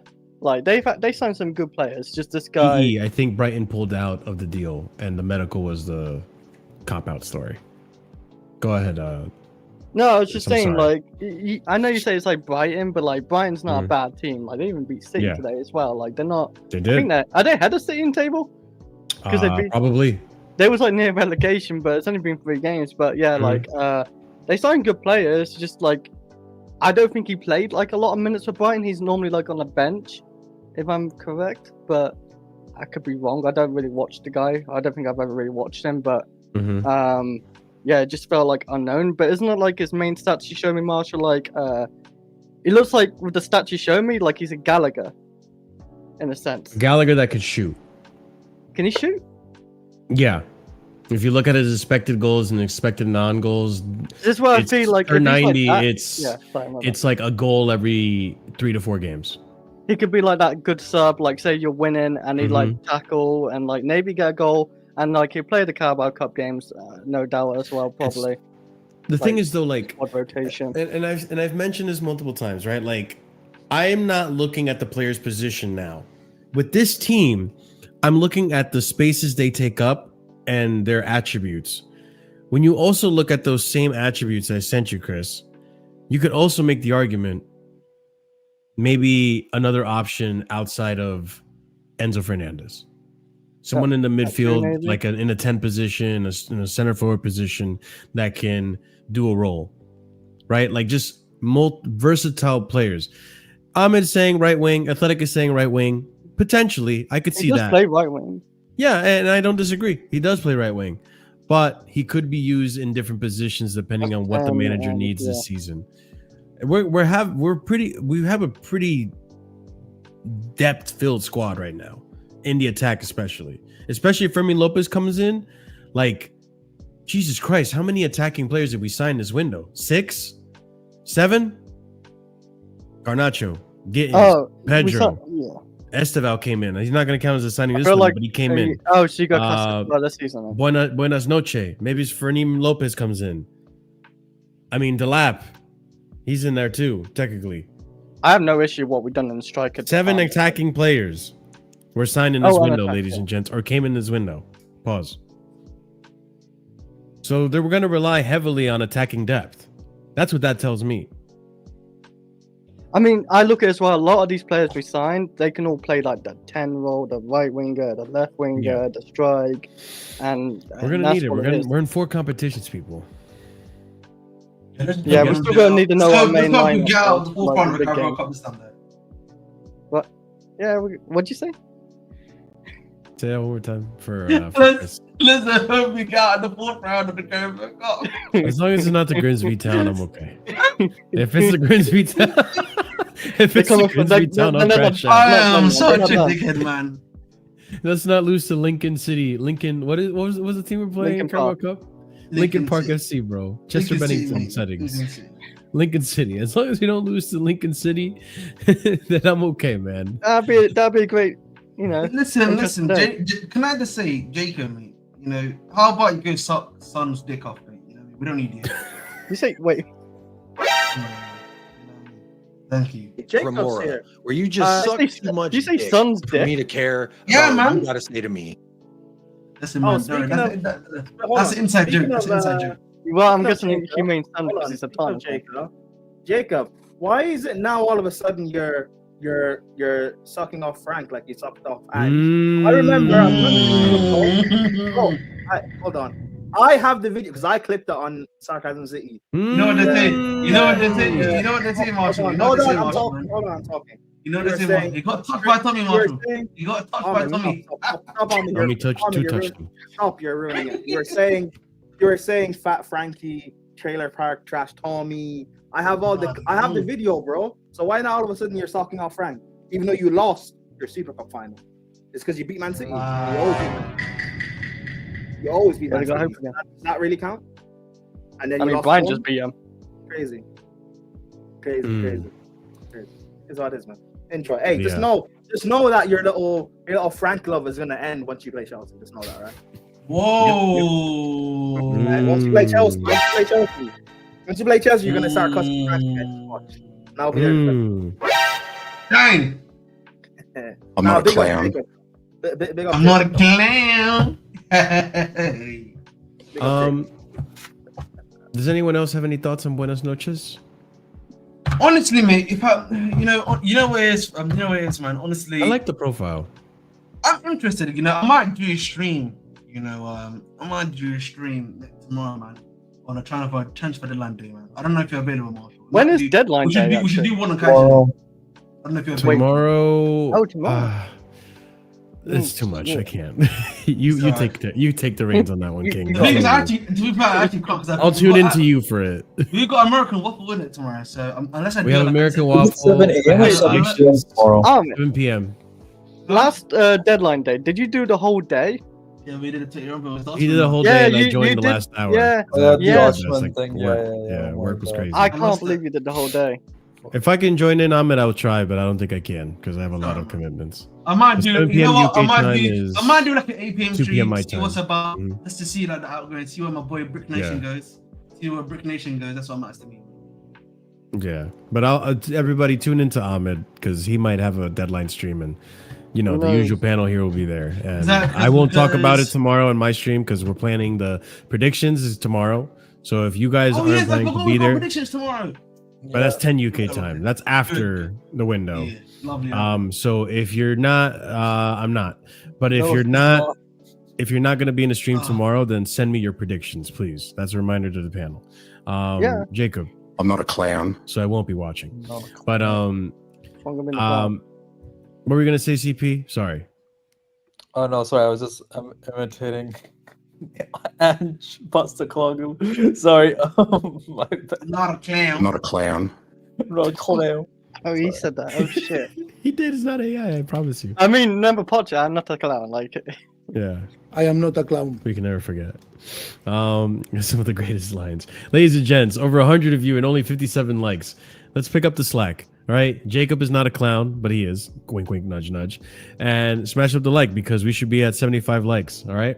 Because guys, don't pull a Spurs. You know what I'm saying? Being Man City and then losing and doing the most Spurs thing anyway. You know what I'm saying? Losing this week. They beat City. That was the most Spurs shit. They lost to Bournemouth. No, wait, guys. No shots on target.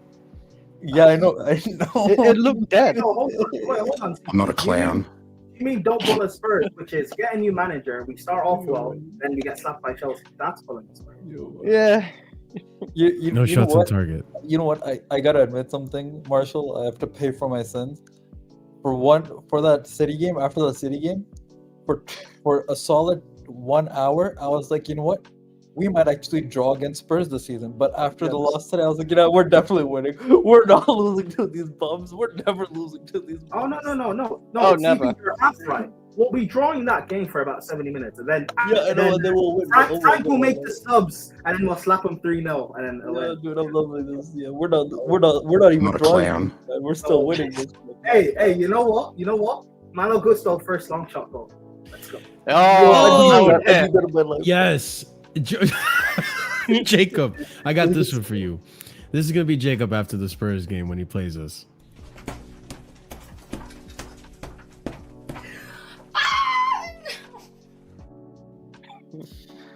You know, if you had no video, you're beating that kangaroo. I'm not a clown. If you had no video and you just left the audio, it would have sounded very odd. Just want to say that. Stop closing your eyes.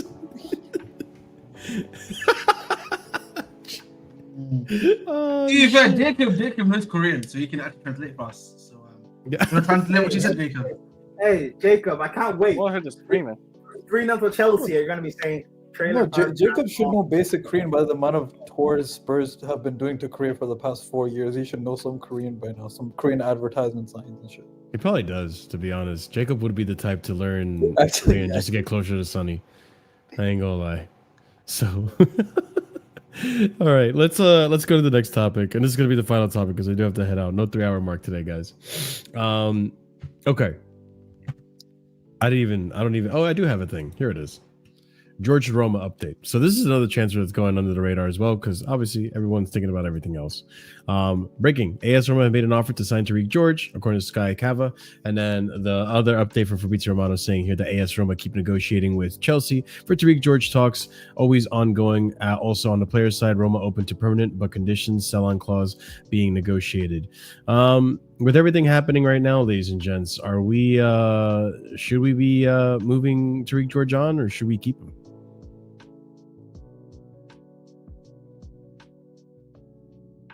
Wait, I didn't hear that last part. Like, I think it cut out. I love this. Yeah. I'll put my 2 cents. I mean, in. it's getting The reality is more. So we have too many attackers. I was doing a quick one here. You know what, March? I thought March was gonna say, pure profit. No news. No. Wow. So he's finally respecting the Cogn kids, which is a great approach. Nah, he don't. He said fuck those kids. No, okay, hold on. I'm gonna have an honest moment with you. With the whole Achinpong situation, I'm now starting to put more onus on giving some of these players a chance rather than always buying ourselves out of an injury. So, in that situation, I stand on, bro, give Achinpong a chance. You clearly rate him. You clearly staved away offers. If you say to him he's part of your plans, then show it. With Tariq George, I would say the same thing, but it looks like right now, in the short term, it's not part of his plans. He looks like he's like a backup option for potential. Like, let's see how he develops. Let's see what happens with him. And we could potentially have a great option for us in the left wing that comes out of Kabul. If these guys don't work out, Garnacho's low risk. Well, debatable, but price-wise, Garnacho's low risk. And Gittins, to an extent, is also low risk. You can flip him for profit. We've already done it with Nani, who's worse than, statistically, somewhat worse than the two. We'll see. Time will tell with that, right? That's just an opinion. So, George wants a permanent. It looks like. We'll see what happens. A sell-on clause or a buyback. You would do all that, bro. I'll be honest with you, Marshall. I think so. I don't think he's a bad player. He genuinely would cook that. I think it'd be a good. He's not ready yet. But he's also with a guy like Gasparini, who would be playing Europa League football. I really think that's a great deal, in my personal opinion. Like, honestly, to be going to that type of league, great deal. And, they will be fighting for a title. Something that, I think Tariq will be able to gain valuable experience from as well, in my personal opinion. Listen, man, I'm loving it. I'm looking forward to it too. Yeah, oh, yeah, by the way, we're cooking Italy. I know this is Saturday, but a little bit of breaking news, but apparently, if Weiss is looking like it's going to fall through in the final day. So it's looking like Newcastle are probably targeting now Kolo Muani or Nicolas Jackson. It's not a bad point, man, Paragon. But this is not the show for it, so I'm not gonna bring that up. That'll be in the privacy of our. This is gonna be a topic. That's crazy spending. This is gonna be a topic that we probably gonna talk about tomorrow. I'm gonna like, listen, Liverpool spent the money they have spent. I promise you. No way. Aston Villa have signed Lindelof, so I don't think they're gonna get the Aston. Yeah, that's true. Actually, wow. Yeah, Aston Villa, I saw that. Yeah. That happened like a few years. That happened like a few hours ago. Yeah, I'm just saying because we talked about this. So yeah, we talked about the Disasi shortly in the meeting. No, that was a good update. Yeah, that helps with the Disasi shit. I was gonna go ahead. Liverpool spend the way they spent. If I'm a Liverpool fan, I would be worried for the next transfer windows if stuff happens to your club now. Because what do you mean happens to your club, like FFP or just other stuff? Yes, because I feel like what they've done is they've basically spent multiple windows in one, such that whenever the next one, it's a bit like what Chelsea did. You know, the first time they did it, but we had to sell a lot. They have to sell probably. That's the thing to keep up. They've only sold 4 or 5 players. They've had a good selling window, but not as much as they've spent. Yeah, like I'm gonna be honest with you. Genuinely speaking, this could listen. This could be one where it backfires. Where if some of these guys don't perform well, or start like not playing well, for example. Yeah. You know, you look at are in Wirtz. trouble. Just Wirtz alone. Right now, yeah, he's looking like, very. I'm not even like it's not me, like obviously being a bit too doom, but like I'll be honest with you, like right now, you could be in trouble. You could be in big trouble, by the way. If that happens. No, I agree. I still think Isak will probably bang for him because he's. Yes, there's no denying. Depending on the injuries, because he's had that injury record on him, but like, he's a good player. The thing is, Chris, yes, 1 or 2 was the good players, yes, will do well, but I do think there's some of these other transfers they've made, yeah, they're not going to look good in hindsight. They've made 3. I'm trying to think who they spent 600 million on. Like, I'll be honest with you, I still think just alone, Isak and Wirtz is 250. Yeah. I generally think like Frimpong and Karkas. I still am of the view Frimpong and Karkas aren't good enough, by the way. So that's just my personal. Well, Kirk has stepped up today. You got to give him that. Yeah, he was solid today, but like from what I've seen from him so far, the first 2 games he wasn't. Yeah. Frimpong, he's just not good defensively, bro. He's injured now. Yeah, he's injured now. I think he looks good though for him. Listen, even though I wouldn't mind Marc Guiu at this football club, there is still this like underlying fear of mine that I think I've said to you guys before. Oh my god, Ahmed, you got more yard work tonight. Don't worry, man. There's no weeds in my yard, so it's all well and good. No, listen. I just got the joke. Sorry, Jake. Yes, yeah, mate. Go ahead, say what you're saying. I'm sorry. Like, the other thing that I would say, they've obviously Wirtz. I just don't think Wirtz is going to suit this league. That's my personal point of view. Unless he starts bulking up, which I think is going to hurt his play. Which is why, again, I do not think he's suited to this league. Another But you think he needs to bulk up? Like, yes, because look at the way that stuff happens to him. I think it's he's almost like a 2. Yeah, but he's quite technical normally. No. Yes, that's the problem. So if he bulks up, that's going to be a detriment to him. So that's what I'm saying to you. I mean, yeah, well, how? Yeah, right. So like, I generally I'm a bit worried. Yeah, in the sense that for him, especially in regards to him, if you look at the way he passes, right, is literally if you look at the way he passes, he's telegraphed too much. You can see where he's about to pass, and so it's easier for midfielders and defenders, to block his passing lanes. And then his second issue, obviously, is the physicality problem. I also am a bit worried about Guiu. And the reason why I say that about Guiu is that Joachim Andersen was really holding that brother's hand for the longest while, right? You think so? Right? No, I still maintain that. I think, obviously, last season he had a great season individually because he played really well, right? And I think Lacroix being next to him was a big benefit too. So I think the hope you've got to have is... he's got a big virtue next to him. I think for me, with Guiu, I just I'll take comment here. I just wonder, Guiu, is he going to work in that team? Is something that is... I think he's an improvement. I'll be honest. I think he'll be fine. Or Gomez or whoever, like he's no, an improvement. He's not an improvement. What I'm looking at on it is Wirtz. You don't think he's gonna be an improvement to Konate?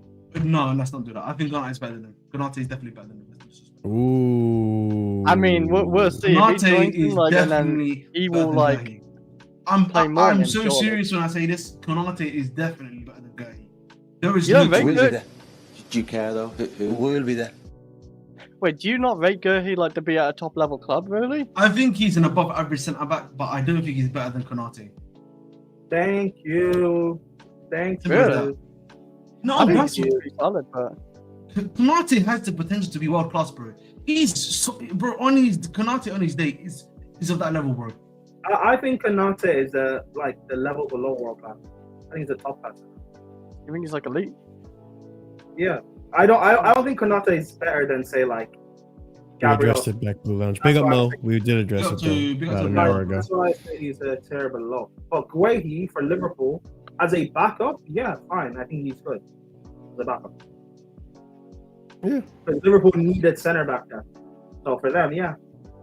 Oh, so you view it as depth, like. I think it's depth to an extent, yeah. But let's see, because I think that signing is fine. I think they'll be fine with that. I do wonder though now, man. You've now got Isak, you've got Guiu. I do think these guys are going to win the league, but then it just becomes they're favorites. Oh, I do wonder about Arsenal, bro, because it's like it's going to be like what do you just they can hold that today. Do you have to keep Arteta again? Do you just keep Arteta again for all the season? Like, I don't even know. I mean, after this season, they have to sack him. There's no way. I don't even know what to say. Hey, I mean, if they don't win the league and they keep him, it don't bother me. They can. Yeah, I agree. Hey, I've been saying since the beginning, Arsenal don't scare me. Arsenal do not scare me. They still look good today. They was. Did you watch the game? Right. Like they was like at each each other, like canceling each other out a lot. Like that could have been anyone's instance. You could see they needed Saka and like even maybe Eze. Defensively, they're great, but Nani was their best player. Bro, there's Arsenal fans saying by the way he was their best attacker. So. Yeah. Come on, like that doesn't scare me. They couldn't get Jokic involved today. Like they just couldn't. What I saw as well. Because Jokic sucks. No, that was not Jokic today. I think City, like if they get things to click, it'll be scary. But nah, City are they need defensive.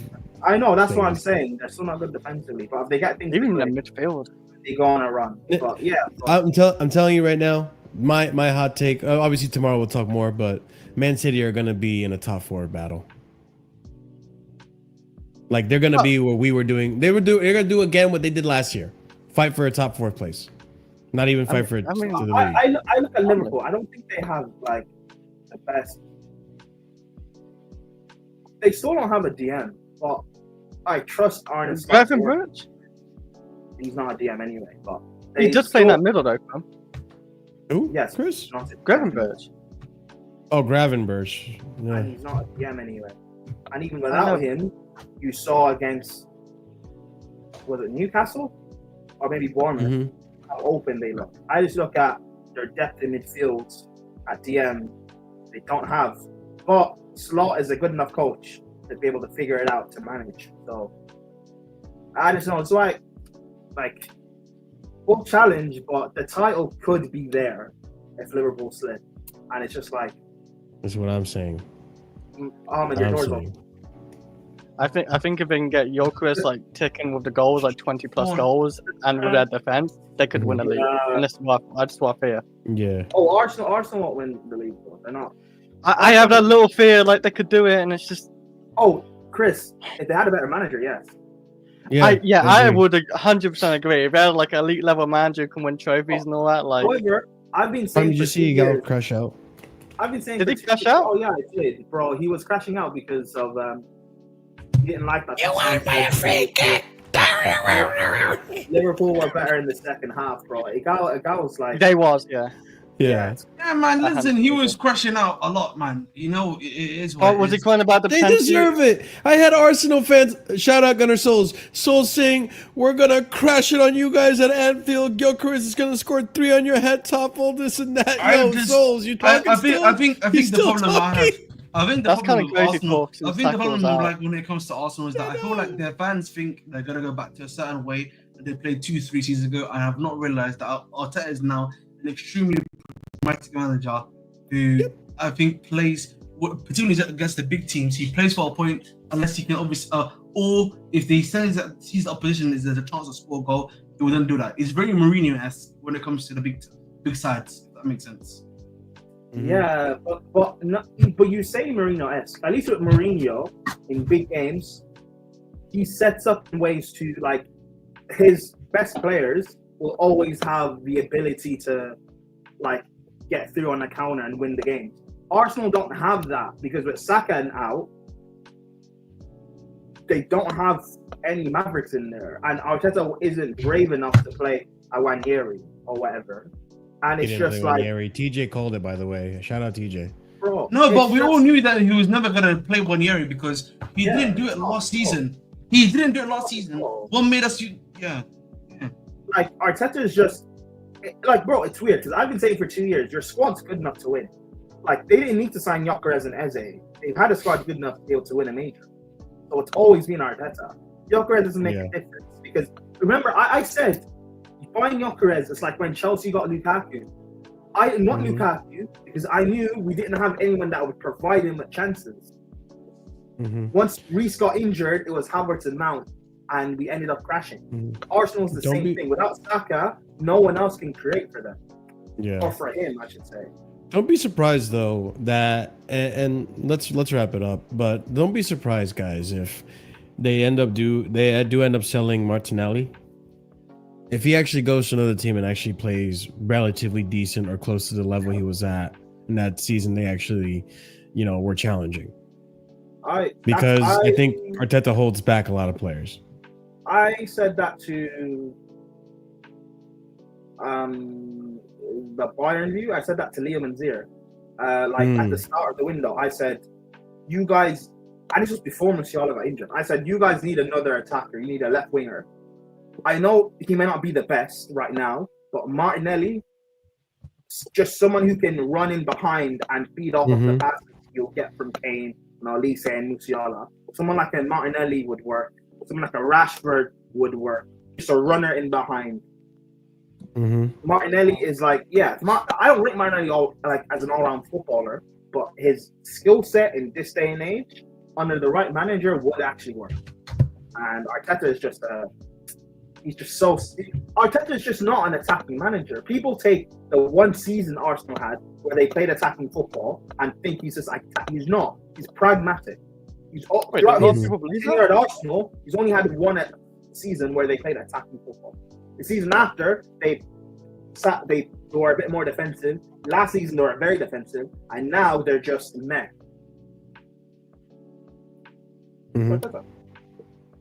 Yeah. Let's see what happens with this season. I'm not. I think it's between Chelsea and Liverpool. I'm saying it right now. I think it's between Chelsea and Liverpool this season. A little sneak preview for tomorrow, ladies and gents, and guys in the panel.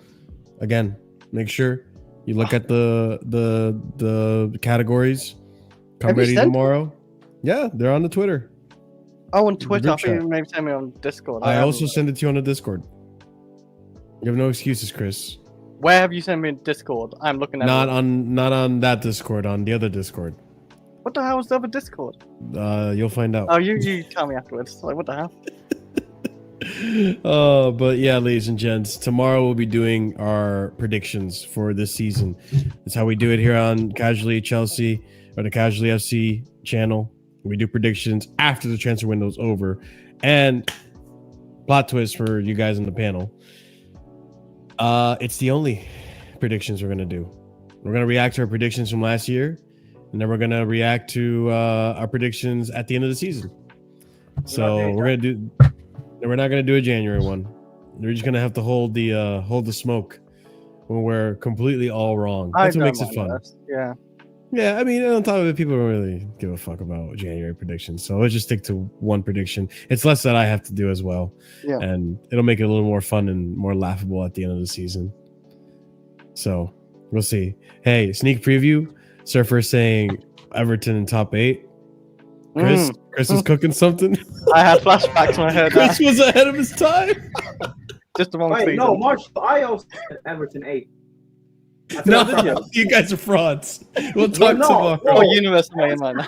We'll talk tomorrow. In all they have strengthened well. I give. They have. I give you credit. I see the vision. Everyone knows I'm Pickford Nation. My boy. We're bringing it home, guys. Big up every single one of you who tuned in today. Smash up the like button, all right? On your way out. Almost 75 likes, which is I was targeting. So, guys, please, on your way out, smash up that like button. But what I mean smash, don't actually punch your computer or your telephone. Just click on the smash it up. It's easy. It's easy. It's simple. It's free, and it helps out the channel tremendously with the YouTube algorithm. Which, guys, you've been killing it. We're growing, and we're gonna be. Before you know it, we're gonna be at 5K. So let's get to the 5K mark also by subscribing.